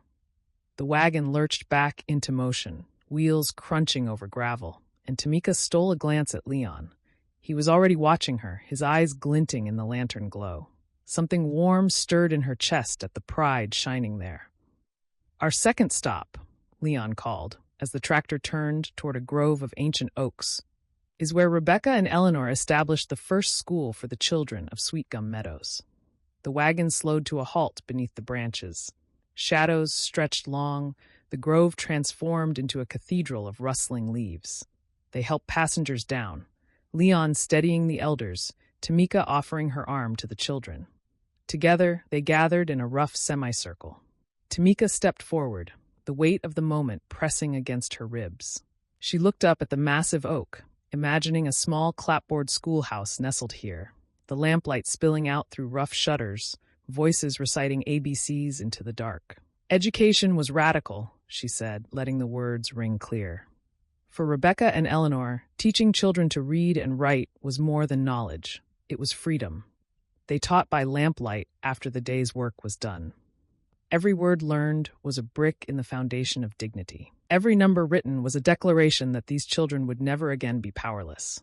As her words faded, something stirred at the edge of the circle, a soft hum, barely audible at first. Emma again, humming absent-mindedly. The melody was achingly familiar. The lantern song. One by one, other children joined in, their voices weaving with hers. Tamika's breath caught. The tune rose and spread, fragile yet unshakable, filling the clearing like smoke. Parents looked at one another, eyes wide, but none stopped it. The final note lingered on the air, shivering through the branches, before melting into silence. For a heartbeat, it felt as though the oak itself exhaled. Tamika's skin prickled. She looked around and found the same awe etched into every face. Children glowing with wonder, parents blinking back tears, elders nodding as though they'd been waiting for this very moment all their lives. Leon's hand brushed hers as they guided passengers back to the wagon. The contact was brief, almost accidental, but the warmth of it spread up her arm like fire. When she glanced at him, she found his expression mirrored her own awe, his mouth slightly parted as though even he couldn't quite believe what was unfolding. The wagon creaked forward once more, lanterns bobbing. The world had grown darker, the sky a deep violet scattered with stars. The hum of conversation was gone now. People sat in reverent silence, listening to the rhythmic groan of the wagon wheels, waiting. "Look," someone whispered from the back. Tamika's gaze followed the pointing finger. Her heart stuttered. A golden light moved steadily across the meadow ahead, keeping perfect step with the wagon. It wasn't a headlight or a flashlight. Its glow was soft, steady, impossibly warm, as if the night itself had decided to remember fire. "Do you see it?" Emma breathed, her voice full of wonder instead of fear. Tamika turned. She didn't have to ask. Everyone saw. Children squealed softly. Adults covered their mouths. Elders wept openly, nodding, whispering prayers of thanks. The wagon itself seemed to hush, as though the wood and iron knew it was part of something sacred. Leon's hand found hers, strong and steady. Tamika didn't look away from the light, but she felt his grip, anchoring her to the moment. The light drew closer as the wagon reached the meadow's edge. And then, the impossible. Through the glow, shapes emerged. 2 women walking hand in hand through the tall grass. Dresses brushing against stalks that swayed though no wind moved. Faces turned toward the wagon. Expressions not of sorrow or warning, but of profound blessing. Rebecca and Eleanor. Gasps rippled across the wagon. A child whispered the refrain of the lantern song. Someone sobbed. Tamika's vision blurred, her chest aching with the weight of what she was witnessing. It wasn't fear. It wasn't even disbelief. It was recognition. The presence lasted only moments, long enough to sear itself into memory, to etch certainty into the bones of every witness. As the light faded, dissolving back into meadow grass and starlight, the wagon rolled gently onward. No one spoke. No one needed to. The silence itself was reverent, holy, heavy with the knowledge that they had seen what generations had whispered of, but few had been granted to witness. Tamika sat with Leon's hand clasped in hers, her heart pounding. She knew, as surely as she knew her own name, that nothing in Sweetgum Meadows, or in her own life, would ever be quite the same again. Chapter 8. The silence that followed stretched like a held breath, sacred and fragile. Leon felt Tamika's hand trembling in his as the wagon rolled slowly back toward town, the lantern swaying gently in rhythm with the tractor's steady pace. The straw underfoot crackled with each shift of weight, but otherwise, the wagon seemed wrapped in reverence. Children pressed close to their parents, adults sat motionless, eyes searching the night as if hoping for one more glimpse of the impossible. Leon's mind reeled. The rational part of him, the part trained to read blueprints, to count hours and wages, to build things he could measure, scrambled to make sense of what had just unfolded in the meadows. But his heart knew better. His heart recognized the presence he had felt since boyhood, the same watchful love that had guided his great-grandfather through a storm, that had colored his grandmother's whispered stories, that had pulled him back to Sweetgum the moment his father needed him. "Mr. Brooks?" a small voice asked, fragile as birdsong. Leon turned. Marcus, one of Tamika's students, peered up at him, eyes wide not with fear but wonder. His parents flanked him, both wearing the same expression, part awe, part relief, as if the burden of doubt had finally slipped from their shoulders. "Was that really them?" Marcus asked. Leon swallowed. The wagon bumped over a rut, and he steadied the boy with a gentle hand before answering. "Yes," he said quietly, surprised at the certainty in his own voice. "I believe it was."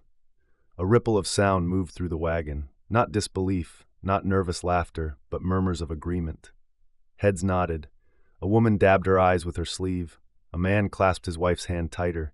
Children whispered the word lantern like a prayer, as if naming it made them part of the legacy. From the front of the wagon, Mrs. Henderson spoke, her voice trembling yet strong enough to carry. "In all my years telling their story," she said, pressing a hand to her chest, "I never imagined I'd see it for myself. They wanted us to know.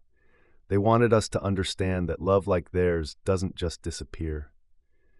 Leon felt his throat tighten. Across the aisle, his father reached out and squeezed his shoulder. "Your grandmother would have been so proud," Thomas Brooks said, his voice rough with emotion. "She always told me they were waiting for the right moment, the right people, to carry their story forward properly." Leon blinked rapidly, the sting of tears sharp in his eyes. Beside him, Tamika had gone very still, her gaze fixed on the field slipping by in the lantern light. To anyone else, it looked like she was staring into darkness, but Leon sensed she was seeing more, something beyond the horizon. He leaned close, speaking low so only she could hear. "Are you all right?" She turned her face toward him, and in the shifting glow he saw tears sliding down her cheeks. But her expression wasn't broken, it was radiant. "I felt them," she whispered. "Not just saw them, Leon. Felt them. Their approval. Their gratitude. Like they've been waiting for this, for someone to tell their story with love, not just with facts." His chest swelled painfully, full of pride, grief, awe. "We did that. Together." "Together," she repeated, the word carrying more weight than its 2 simple syllables should have held. For a moment, Leon wasn't sure she was talking about the hayride anymore. The tractor slowed as they neared the community center. Lantern light spilled across familiar buildings, their windows glowing softly like the town itself was listening, holding its breath. Leon realized he didn't want this moment to end. Not just the vision they'd shared in the meadows, but the way Tamika's hand still fit so naturally in his, as though it had been waiting for this exact night. When the tractor came to a stop, no one rushed to climb down. Children burrowed into coats, reluctant to break the spell. Adults sat in silence, some with closed eyes, as if trying to brand the memory onto their hearts. Elders dabbed their eyes with handkerchiefs, whispering the names of Rebecca and Eleanor under their breath. It wasn't until Marcia Duke, one of the high school teachers, rose that anyone moved. "Thank you," she said, her voice hushed with reverence as she stepped carefully to the ground. "For giving us this, for showing us that some things are bigger than what we can see." Others followed her, echoing her gratitude in low voices. Leon offered his hand to steady the elderly. Tamika gathered the notebooks and lanterns they had carried, though both knew the objects were irrelevant now. Tonight had been about more than props or speeches. It had been about what had chosen to reveal itself. Mrs. Henderson lingered near the wagon, her hands trembling as she clasped theirs in turn. "For 32 years I've told their story," she said, her eyes bright with tears. "But tonight they told it themselves, through you, through all of us." Her words were like a benediction. Gradually, the families drifted away. Doors slammed softly, engines turned over, headlights flickered on and disappeared into the night. The parking lot emptied until only the tractor remained, the driver busy securing chains and tarps at the far end. And then it was just the two of them. Tamika stood close beside Leon, the lanterns casting shifting patterns across her face. "I don't want this to end," she admitted suddenly, voicing the very thought he had been holding. "It doesn't have to," Leon said. He stepped nearer, the space between them narrowing until he could feel the warmth of her body. "What happened tonight? What we shared, that's only the beginning." She looked up at him, her eyes luminous, her expression soft but certain. "I need you to know something. What I felt out there, it wasn't only about Rebecca and Eleanor. It was about us, about what we could build together." His pulse thudded, loud as the tractor engine had been. "What are we building?" "I don't know yet," she said honestly, her lips curving in a small, trembling smile.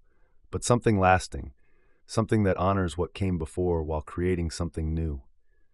Leon reached up and cupped her cheek. His thumb brushed away the last of her tears, but his hand lingered, unwilling to break the connection.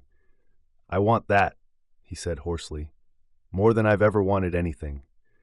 Her eyes searched his. "Even more than Atlanta?" "Atlanta was never home," he said simply. "This is. You are." The words trembled in the air between them, heavy with truth. Leon felt as if he stood on a threshold, half in this world, half in another, about to step into something vast and terrifying and utterly right. "Leon," Tamika whispered, as if she too stood on that same edge. He couldn't speak. He didn't need to. She smiled through her tears, as though she heard every word he couldn't yet say. Around them, the lanterns swayed in the cooling night air, shadows skipping across the pavement like playful spirits. The meadows stretched beyond the town's edge, dark and endless, carrying their secrets but also their blessings. Leon thought of his great-grandfather in the storm, his grandmother's unwavering belief, his father's pride tonight. He thought of Tamika, steady and luminous, standing beside him now. He thought of all the love that had refused to die, flowing forward until it found them. Tamika reached for his hand again, her voice soft. "Will you come sit with me for a while? I'm not ready to be alone." "Always," Leon said, the word a promise. They walked side by side toward their cars, the quiet between them threaded with anticipation. Leon slid behind the wheel, and when Tamika pulled out of the lot, he fell in behind her, their headlights cutting a gentle path through Sweetgum's darkened streets. Tonight had been about honoring the past. But as he followed Tamika's taillights through the quiet streets of Sweetgum Meadows, Leon knew their own story was beginning to write itself into that same lineage, inked across familiar roads, beneath the same watchful stars, blessed by the enduring love that had walked these meadows for more than a century. The lantern had chosen them.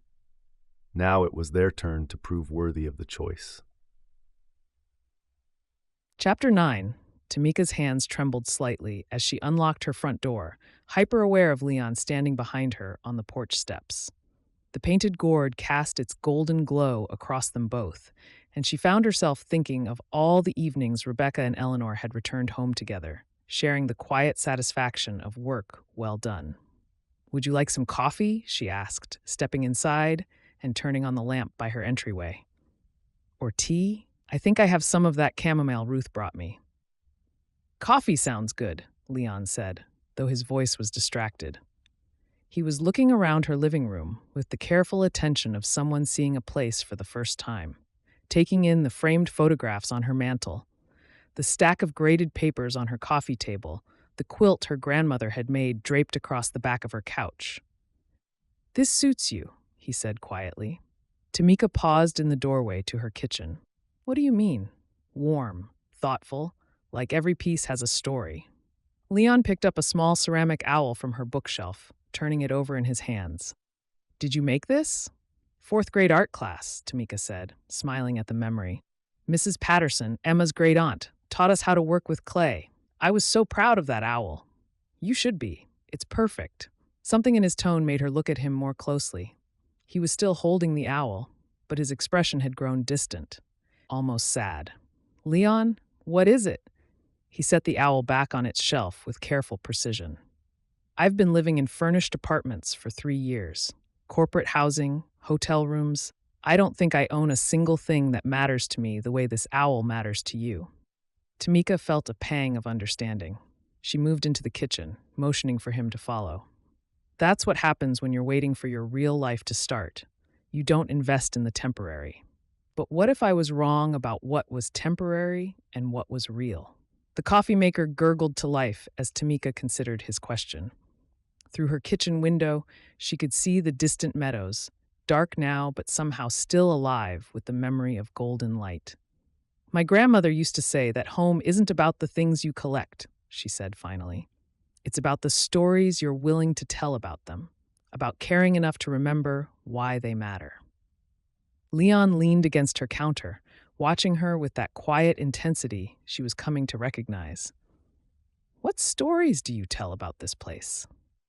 Tamika glanced around her kitchen, at the cast-iron skillet that had been her mother's before her parents moved to their smaller place across town, the herb garden struggling on her windowsill, the refrigerator covered in her students' drawings. "This is where I learned to make my grandmother's cornbread recipe, where my mother taught me to can peaches every August, where I grade papers at 2 in the morning because I want to hand them back the next day." She paused, surprised by the emotion in her own voice. "It's where I sit when I'm worried about one of my students and try to figure out how to help, where I've built my entire adult life." She poured coffee into 2 mugs, the familiar routine grounding her. "My parents gave me this house when they downsized, said it deserved to stay in the family to keep making memories." She handed him his coffee, their fingers brushing as he took the mug. The contact sent warmth up her arm, steady and certain. "I need to know this isn't just nostalgia for you," she said quietly. "Coming home after 3 years away, I need to know your feelings are about more than just the comfort of familiar things." Leon set down his mug and stepped closer, his expression serious. "Tamika, I came back because Dad needed me, but I'm staying because of what I found here. And that's not nostalgia or fear, it's recognition." "Recognition of what?" "Of the person I want to be, the life I want to live."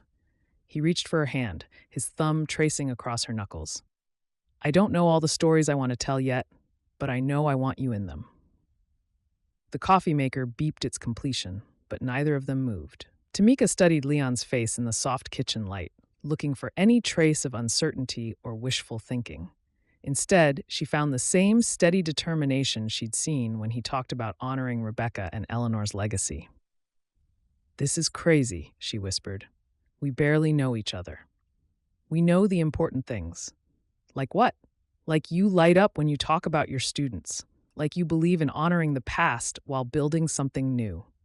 Like you're brave enough to stand in front of a wagon full of people and tell stories that matter." His voice dropped. "Like you make me want to be the kind of man who deserves to be part of something lasting." Before she could respond, he leaned down and kissed her. It was soft and careful, and nothing like the desperate passion she might have expected. Instead, it felt like a promise, quiet and certain and absolutely right. When they broke apart, Tamika rested her head on his chest, breathing in the scent of hay and autumn air that still clung to his jacket. "So what happens now?" she asked. "Now we take it slow. We learn each other's stories. We build something worth keeping." Tamika smiled, feeling something light and hopeful unfurl in her chest. "I'd like that." They spent the next hour at her kitchen table, coffee growing cold as they talked about everything and nothing: childhood memories, favorite books, the way the town had changed over the years.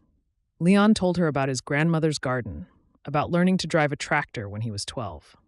Tamika shared stories about her students, about the year she'd accidentally set off the smoke alarm making dinner for a faculty potluck. As the night grew later and their conversation grew quieter, Tamika found herself thinking that this was what real connection felt like. This easy intimacy, this sense of discovery.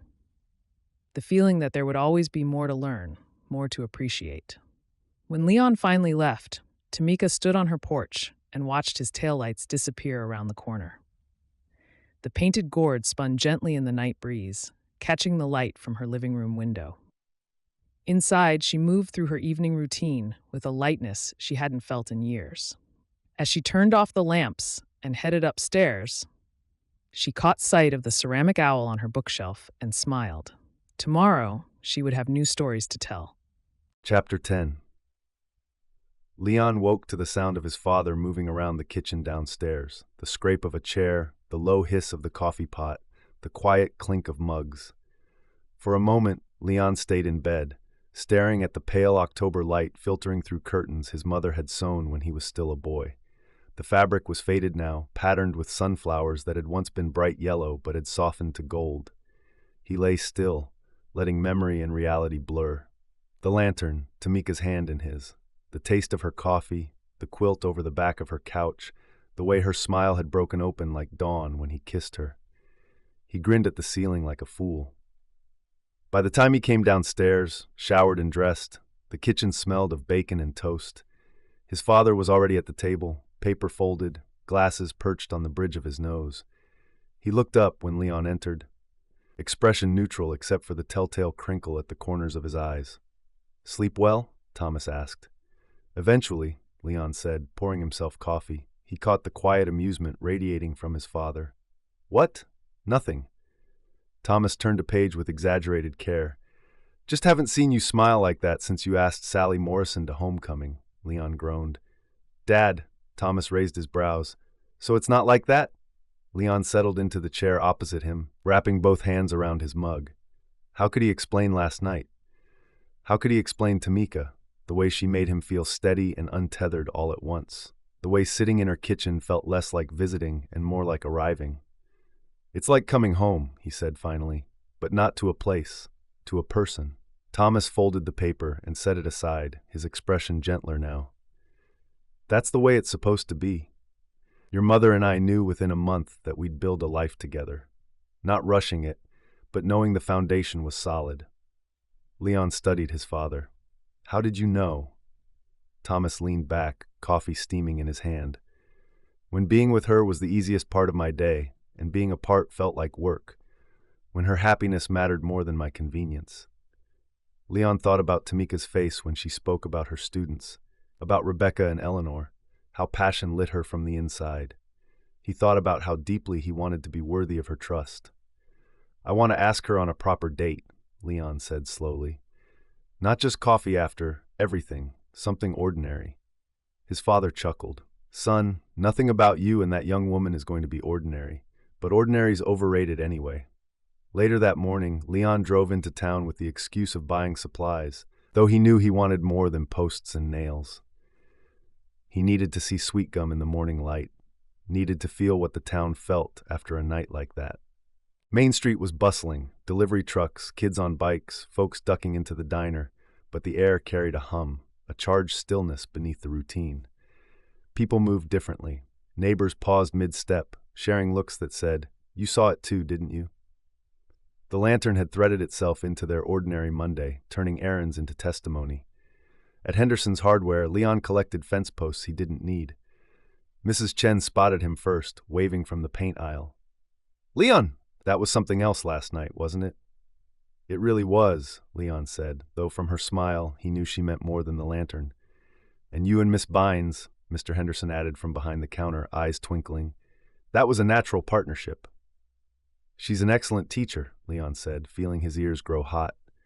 "Knows the history better than anyone." "Oh, I'm sure she does," Mrs. Chen said knowingly. "You planning any more educational events together?" Leon cleared his throat. "We haven't discussed it yet." Mr. Henderson rang up the fence posts with deliberate slowness. "I'm sure you'll find plenty to collaborate on." By the time Leon escaped, he was convinced the entire town had already moved him and Tamika straight to the altar. He should have felt cornered. Instead, it felt like being wrapped in a quilt. Warm, familiar, inescapably comforting. At Roasted Beans, Joanne was behind the counter, and she didn't even let him order before she spoke. "Let me guess.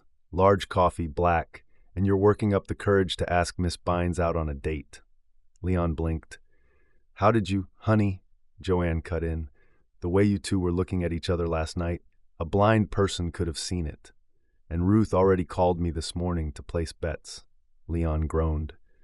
"Ruth is betting on my love life?" "The whole town is betting on your love life," Joanne said cheerfully, passing him his coffee. "Odds say Wednesday. I've got money on today. Don't let me down." He laughed despite himself.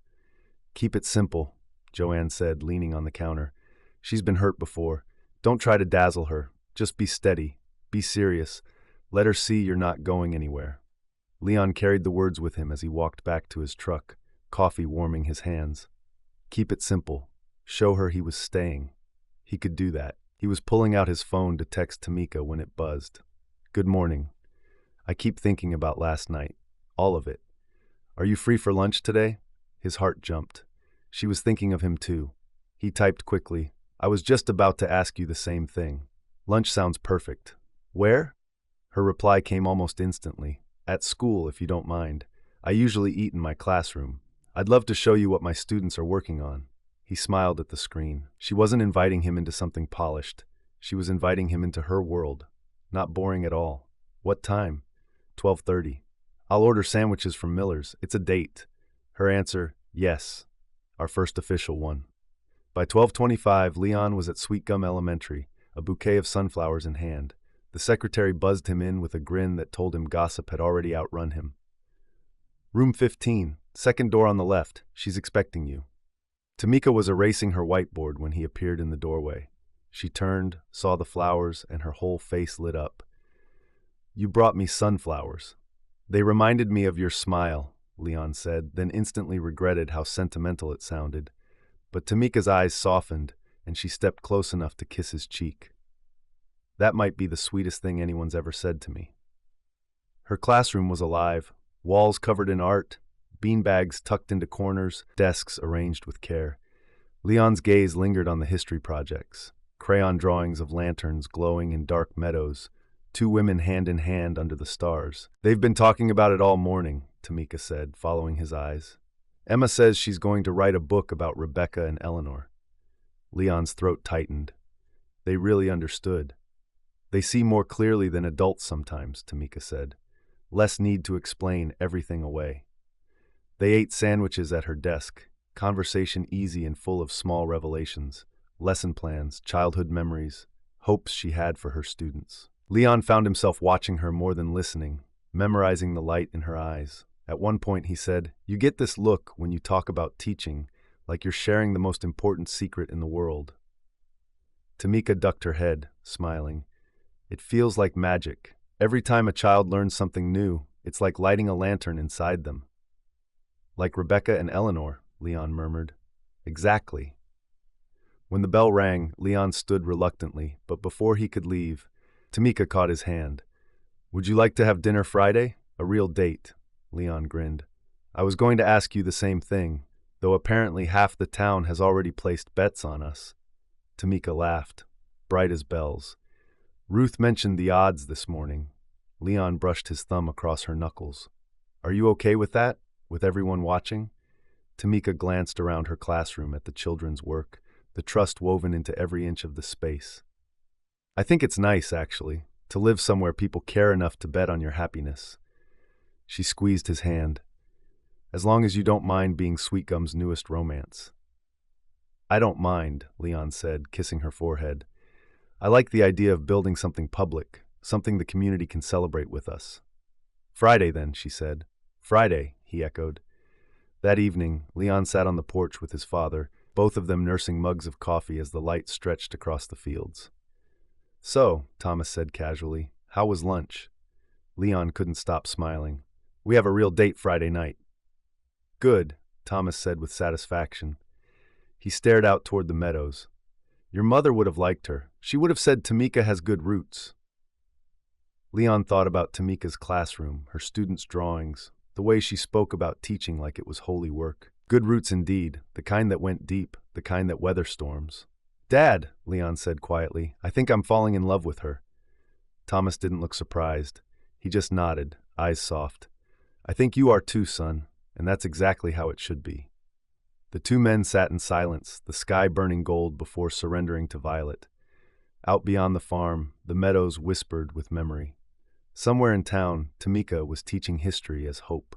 And somewhere between the past and the future, Leon realized a new story was just beginning to take shape.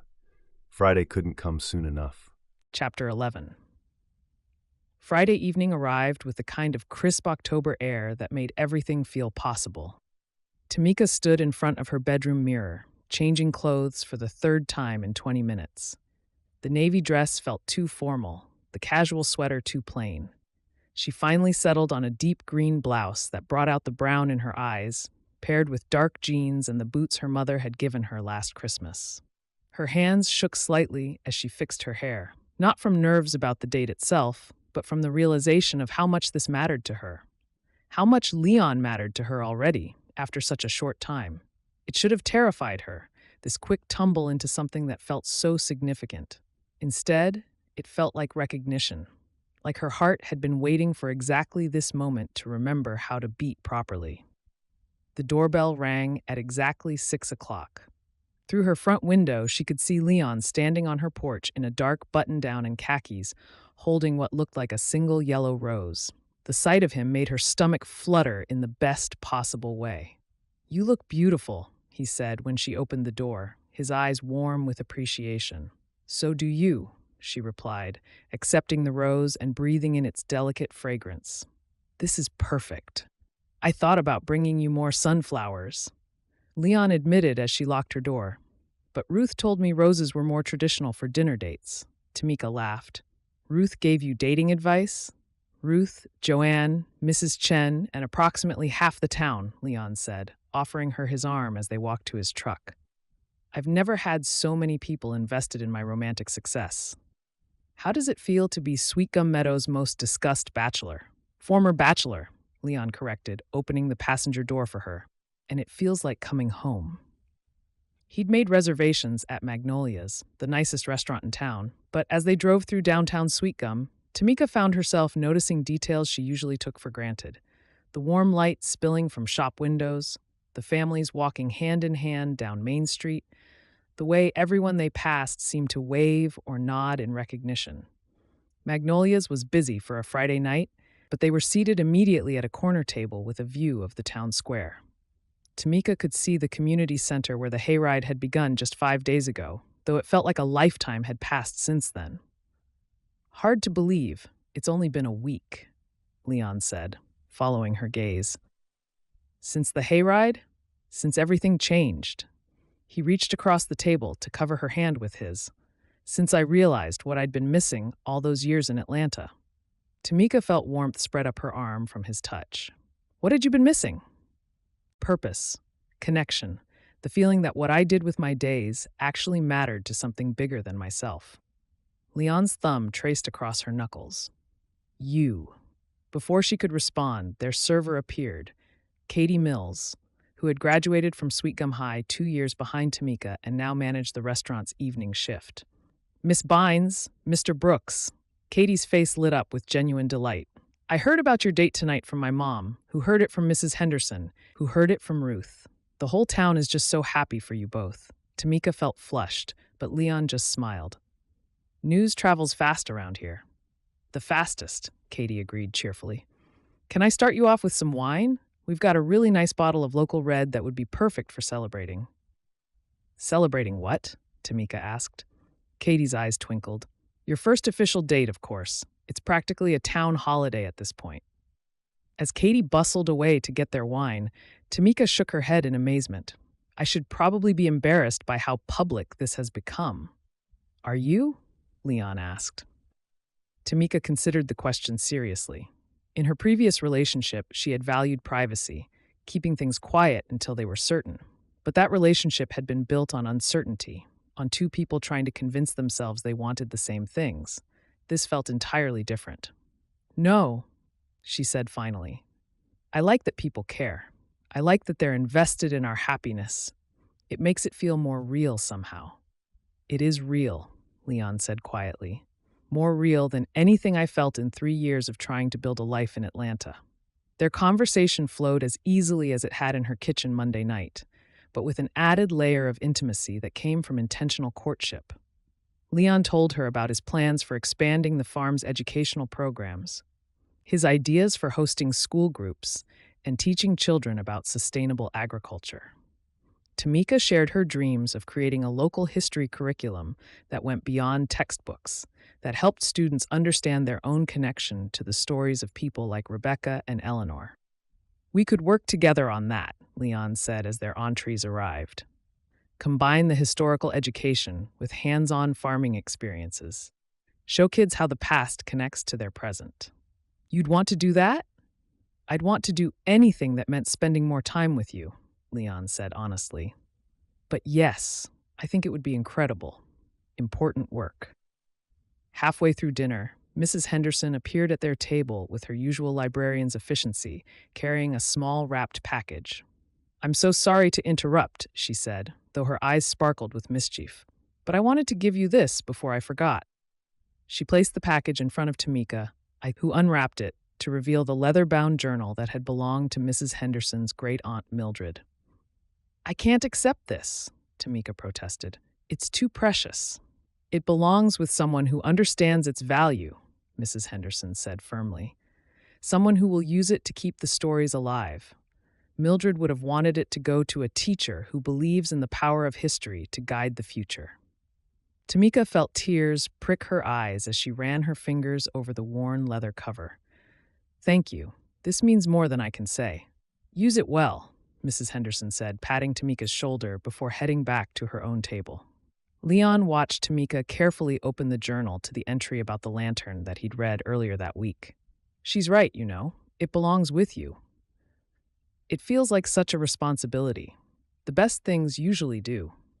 As they finished dinner and Leon paid the check, ignoring Tamika's protests that they should split it, she found herself thinking about responsibility and legacy, about the weight of carrying other people's stories forward.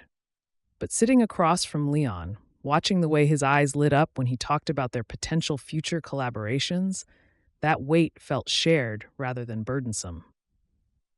Walk with me? Leon asked as they left the restaurant. They strolled through downtown Sweetgum, hand in hand, past the closed shops and the glowing windows of the diner where a few late diners lingered over coffee and pie. The town square was mostly empty, except for a young couple sharing a bench near the fountain. But the streetlights cast everything in a warm, golden glow that reminded Tamika of the lantern's light. Leon? She said as they paused by the memorial garden where the fountain dedicated to Rebecca and Eleanor bubbled quietly in the night air. Can I ask you something? Anything. Are you sure about this? About us? About staying in Sweetgum? Because if you have any doubts, if there's any part of you that thinks you might want to go back to Atlanta someday. She took a breath. I need to know now, before I fall any deeper. Leon stopped walking and turned to face her fully, his hands coming up to frame her face in the lamplight. Tamika, I have never been more certain of anything in my life. Atlanta was never home. It was just where I went when I was too young to understand what home really meant. What does it mean? It means waking up excited about the day ahead because you get to share it with someone who makes you want to be better than you were yesterday. It means building something that will outlast both of you, something that honors what came before while creating something new. His thumbs brushed across her cheekbones. It means loving someone so much that their dreams become as important as your own. Leon, she whispered. I love you, he said simply. I know it's fast. I know we've only known each other as more than friends for a week, but I love you, and I'm not going anywhere. Tamika felt tears spill over as the words she'd been holding back tumbled out. I love you too. So much it scares me sometimes. When he kissed her this time, it was different from their gentle first kiss in her kitchen. This was deeper, more certain, full of promise and commitment, and the kind of love that builds something lasting. When they broke apart, both breathing hard, Tamika rested her forehead against his. Come home with me, she said quietly. Leon's eyes searched hers. Are you sure? I'm sure. I want to wake up tomorrow morning and see you in my kitchen making coffee. I want to start building something real with you. They drove back to her house in comfortable silence, Leon's hand resting over hers on the seat between them. Inside, they moved with the careful tenderness of people crossing a threshold into something new and precious.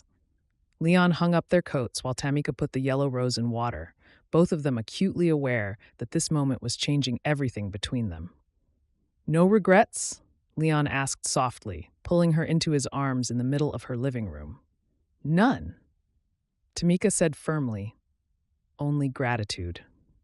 Later, as they lay together in her bed with moonlight streaming through the windows and Leon's arms wrapped around her, Tamika thought about the journal Mrs. Henderson had given her, about all the stories of love and commitment it contained. Tomorrow, she would add her own entry, would document this night when she and Leon chose to build something lasting together.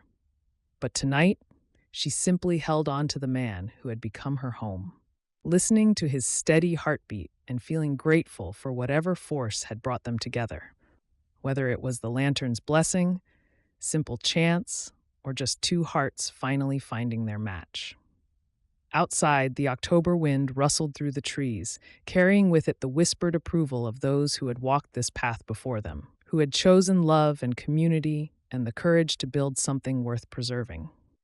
Some stories, Tamika thought drowsily as sleep began to claim her, were worth waiting a lifetime to begin. Chapter 12. 2 weeks into November, Leon stood in the doorway of what had once been his grandmother's sewing room, measuring tape in hand and blueprints spread across the old oak table.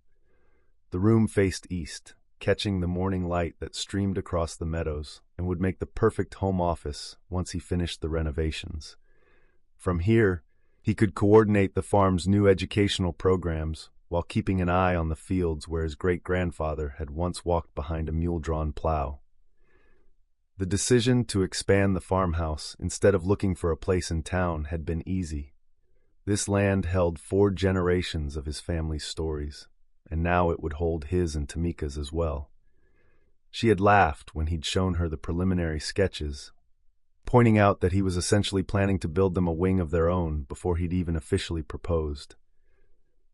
Getting ahead of yourself a little, aren't you? She'd teased, though her eyes had been warm with approval. Just planning for the future, he'd replied. The future I'm sure about. And he was sure, more certain than he'd ever been about anything in his life. The past 3 weeks had settled into a rhythm that felt as natural as breathing. Mornings on the farm, afternoons spent helping Tamika develop her expanded local history curriculum.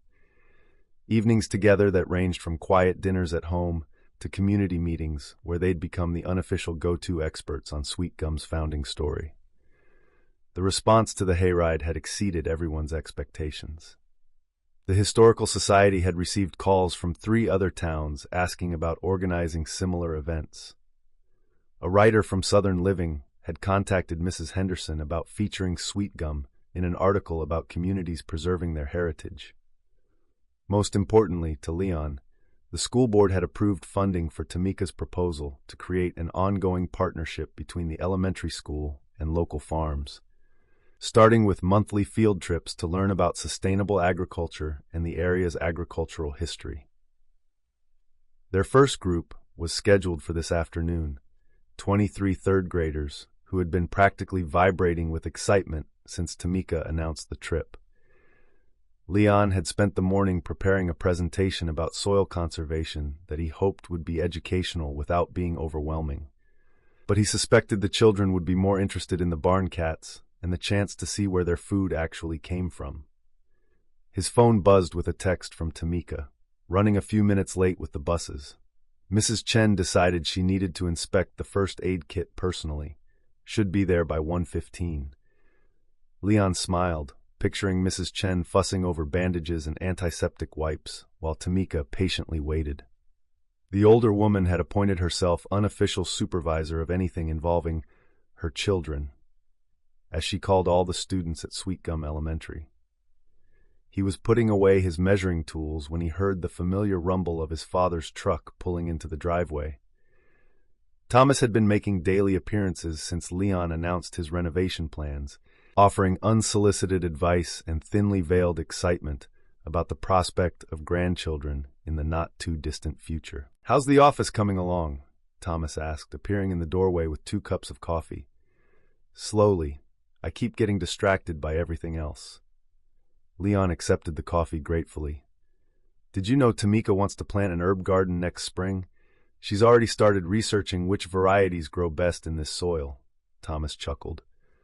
"Son, you're talking about herb gardens like other men talk about winning the lottery." "Because this feels better than winning the lottery." His father's expression grew more serious. "You sure about the farmhouse expansion? I know you and Tamika talked about it, but it's a big step. Expensive, too." Leon looked around the room that would become his office, imagining the built-in bookshelves he'd planned, the window seat where Tamika could grade papers while he worked at his desk. "Dad, I've never been more sure of anything. This place is part of who I am, and Tamika understands that. She loves it here as much as I do." "And you love her." "More than I knew was possible." Thomas nodded slowly. "Then you'd better make sure you do this right. Have you thought about how you're going to propose?" The question Leon had been expecting for weeks. "I have some ideas." "Care to share them with your old man?"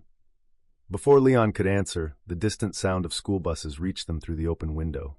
He checked his watch. 1:17, right on schedule despite Mrs. Chen's inspections. "Rain check on that conversation?" Leon asked. "I've got 23 third graders about to descend on the farm." "Go teach those kids something useful," Thomas said, clapping him on the shoulder. "We'll talk about rings and proposals later." Leon was waiting by the barn when the buses pulled up, releasing a stream of children who immediately began chattering about everything they could see. Tamika climbed down from the first bus wearing jeans and the yellow sweater that made her skin glow, her hair pulled back in a ponytail, and her eyes bright with the excitement that always lit her up when she was about to share something she loved with her students. "Mr. Brooks," called Emma Patterson, bouncing toward him with her usual enthusiasm. "Is it true you have baby cows?" "Calves," corrected Marcus Chen with the serious tone of someone who took agricultural terminology very seriously. "Baby cows are called calves." "Both of you are right," Leon said diplomatically. "And yes, we have 3 calves born this spring. But first, let's talk about what makes a farm work." The next hour passed in a blur of eager questions, muddy shoes, and the kind of infectious enthusiasm that only 8-year-olds could generate. Leon found himself remembering his own first visits to farms as a child, the wonder of discovering where food came from and how much work went into producing it. These children lived in an agricultural community, but many of them had never actually been on a working farm. Tamika moved through the group with practiced ease, asking the right questions to deepen their understanding, redirecting attention when someone got distracted by a chicken, taking pictures for the classroom scrapbook they'd create back at school. Watching her work, Leon felt his chest tighten with pride and something deeper, the recognition that this was what partnership looked like, this easy collaboration toward a shared goal. "Miss Bines," said a girl named Sarah as they gathered around the vegetable garden Leon's mother had planted decades ago, "are you and Mr. Brooks going to get married?" Tamika's cheeks darkened, but she didn't lose her composure. "That's a very personal question, Sarah. What made you think to ask? My mom says you're perfect for each other, and it's about time you both figured it out, Sarah replied matter-of-factly.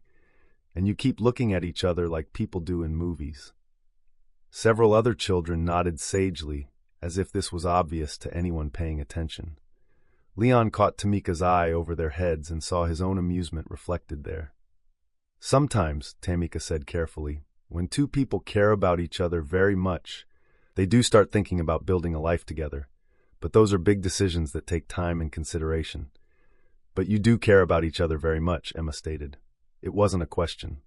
Yes, Tamika said, her eyes meeting Leon's again. We do. Good, said Marcus with satisfaction. My mom says Mr. Brooks needs someone to keep him from working too hard, and Miss Bines needs someone who appreciates how smart she is. Your mom sounds very wise, Leon said, ruffling the boy's hair. As the buses loaded up to head back to school, Leon and Tamika stood side by side waving goodbye to children who were already planning their next questions for the December field trip. Well, Leon said once the buses had disappeared down the road, that was illuminating. Sorry about the marriage interrogation. I should have warned you that 8-year-olds have no filter. Are you kidding? That was the best part, he said, as Tamika leaned against him, her head fitting perfectly against his shoulder. I love how invested they are in our happiness. It makes everything feel more real somehow. Leon wrapped his arms around her, breathing in the scent of her shampoo mixed with hay and autumn air. Speaking of real, I have something I want to show you. He led her to the room he'd been measuring that morning, explaining his plans for the office, the way the addition would connect to the main house, the herb garden space he'd designed specifically with her in mind. Leon, Tamika said softly when he finished describing his vision, this is incredible, but are you sure? This is your family's house, your history. And I want it to be our history too, he said, his voice thick with emotion. He took her hands, steadying himself. Tamika, I don't just want to imagine a future with you. I want to build it, brick by brick, season by season. I want you beside me in this house, in this town for the rest of my life. Before doubt could crowd in, he reached into his pocket and drew out a small velvet box he'd been carrying for days, waiting for the right moment. Her breath caught as he opened it, the modest diamond catching the late afternoon sun. Tamika Bines, Leon said, dropping to one knee on the old hardwood floor that had held generations of Brooks' feet. Will you marry me? Will you make this house, this life, truly ours? Her hands flew to her mouth, tears spilling freely now. For a moment she couldn't speak, only nodding over and over, until finally she whispered, Yes, yes, Leon, absolutely yes. Relief and joy crashed over him in waves as he slid the ring onto her finger. She pulled him up, laughing through tears, and kissed him with a sweetness that made every doubt fall away. Tamika was quiet for a long moment, looking out the window toward the meadows, where the afternoon light was beginning to slant golden across the grass. I love you, she said finally. I love this place, I love your dreams, I love the way you see our future. But, no buts. She turned to face him fully, her expression radiant. Just yes, yes to all of it, yes to building a life here with you. Leon felt his heart trip over itself. Really? Really? Though I should probably mention that Ruth will expect to plan our wedding, and Mrs. Chen will want to approve all the catering choices, and Mrs. Kopp Henderson will insist on doing a full historical presentation about marriage traditions in 19th century Georgia. Leon laughed, pulling her closer. I wouldn't have it any other way. As they stood together in the room that would become their shared workspace, watching the light move across the fields beyond the window, Leon thought about his great-grandfather guided home by an impossible light, about his grandmother's unwavering faith in stories that couldn't be proven but felt true nonetheless. Some love was worth waiting for, some love was worth building a life around, and some love was blessed by forces that transcended ordinary understanding, witnessed by those who had walked this path before and found it good. Look, Tamika whispered suddenly, pointing toward the meadows. Leon followed her gaze and felt his breath catch. There, moving steadily through the tall grass in the gathering dusk, was a familiar golden glow. Not the harsh light of headlights or the wavering beam of flashlights, but the warm, steady radiance that had appeared on the night of the hayride. They watched in reverent silence as the light drifted across the meadow, pausing at the spot where the original farmhouse had stood before continuing on its eternal rounds.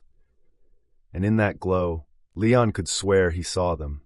Two figures walking hand in hand, their faces turned toward the farmhouse with expressions of profound approval. Rebecca and Eleanor, still keeping watch, still blessing the love that chose to put down roots in the soil they had blessed with their own commitment more than a century ago. The light faded as gently as it had appeared, leaving behind only the ordinary magic of dusk in the Georgia countryside. But Leon felt the benediction in his bones, the certainty that what he and Tamika were building would be watched over, protected, guided by the love that had never stopped walking these meadows. "They approve," Tamika said softly. "They approve," Leon agreed. And as they stood together in the window of the house that would become their home, Leon knew that the lantern's work was nearly done. It had guided him home from Atlanta, brought Tamika into his arms, blessed their love with the community's support and the approval of those who had walked this path before.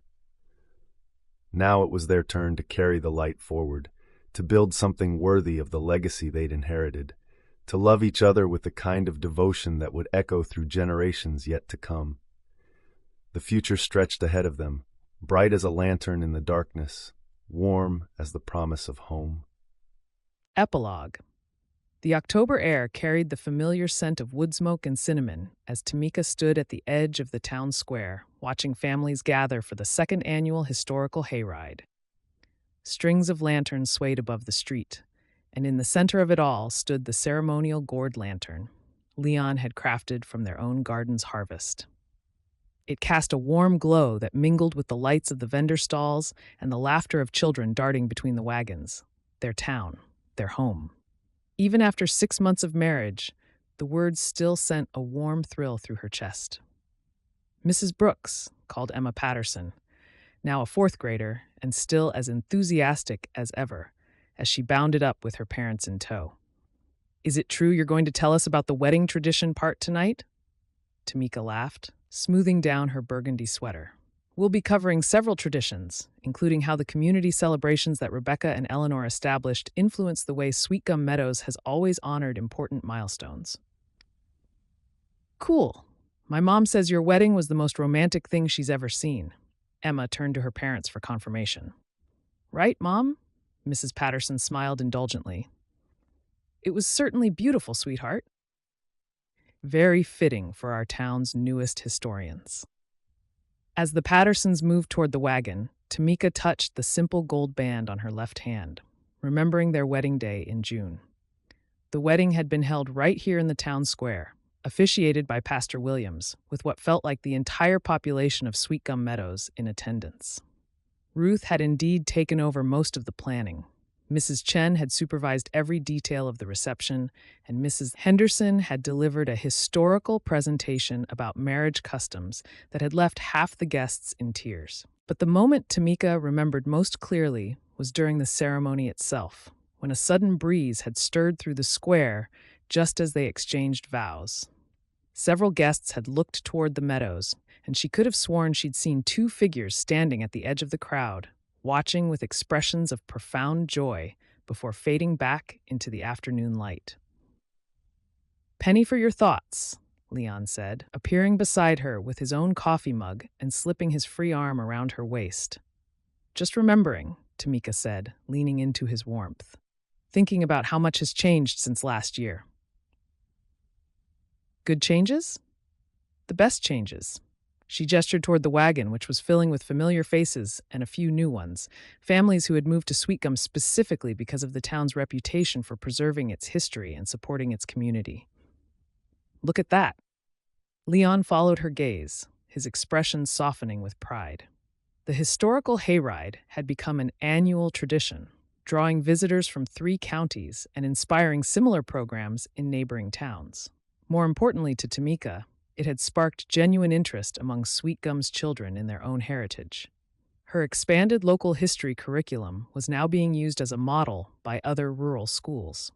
and the farm education program she and Leon had developed together had a waiting list that stretched into the following year. Speaking of changes, Tamika said, her voice carrying a note of nervous excitement, I have some news. Leon turned to her quickly. What kind of news? The kind that involves the spare bedroom we've been talking about turning into a nursery. Leon froze, blinking at her. Tamika, are you saying... I'm saying Dr. Morrison's office called this morning to confirm my blood test results.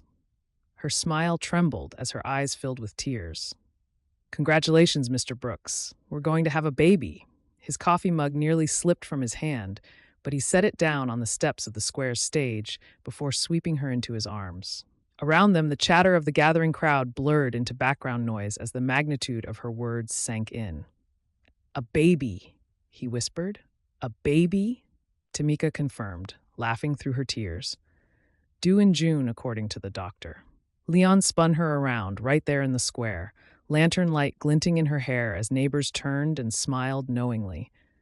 Their baby would grow up surrounded by these fields and stories, knowing Rebecca and Eleanor not just as figures from history, but as part of the legacy that shaped their lives. We need to tell everyone, Tamika said, when Leon finally set her down.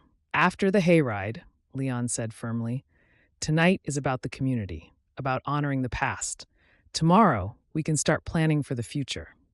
But as they walked hand in hand toward the wagon, Tamika knew the future and the past were already woven together. Their child would be the next link in a chain of love that stretched back more than a century, blessed by those who had never stopped walking these meadows. This concludes Lantern of the Meadows, an African-American sweet romance written by Imani Price, narrated by Shatrice Williams and Michael Evans. Thank you so much for listening. To keep up with Imani's upcoming books, please subscribe to this YouTube channel and join her mailing list at imaniprice.com. Note from the author, if you especially enjoy my stories, please consider purchasing my books, which are available at all major retailers. You can also support my work here on YouTube by becoming a channel member through the Join button or by sending a super thanks. Your support helps me continue offering these stories for free. Thank you again, and I truly hope you enjoyed this story.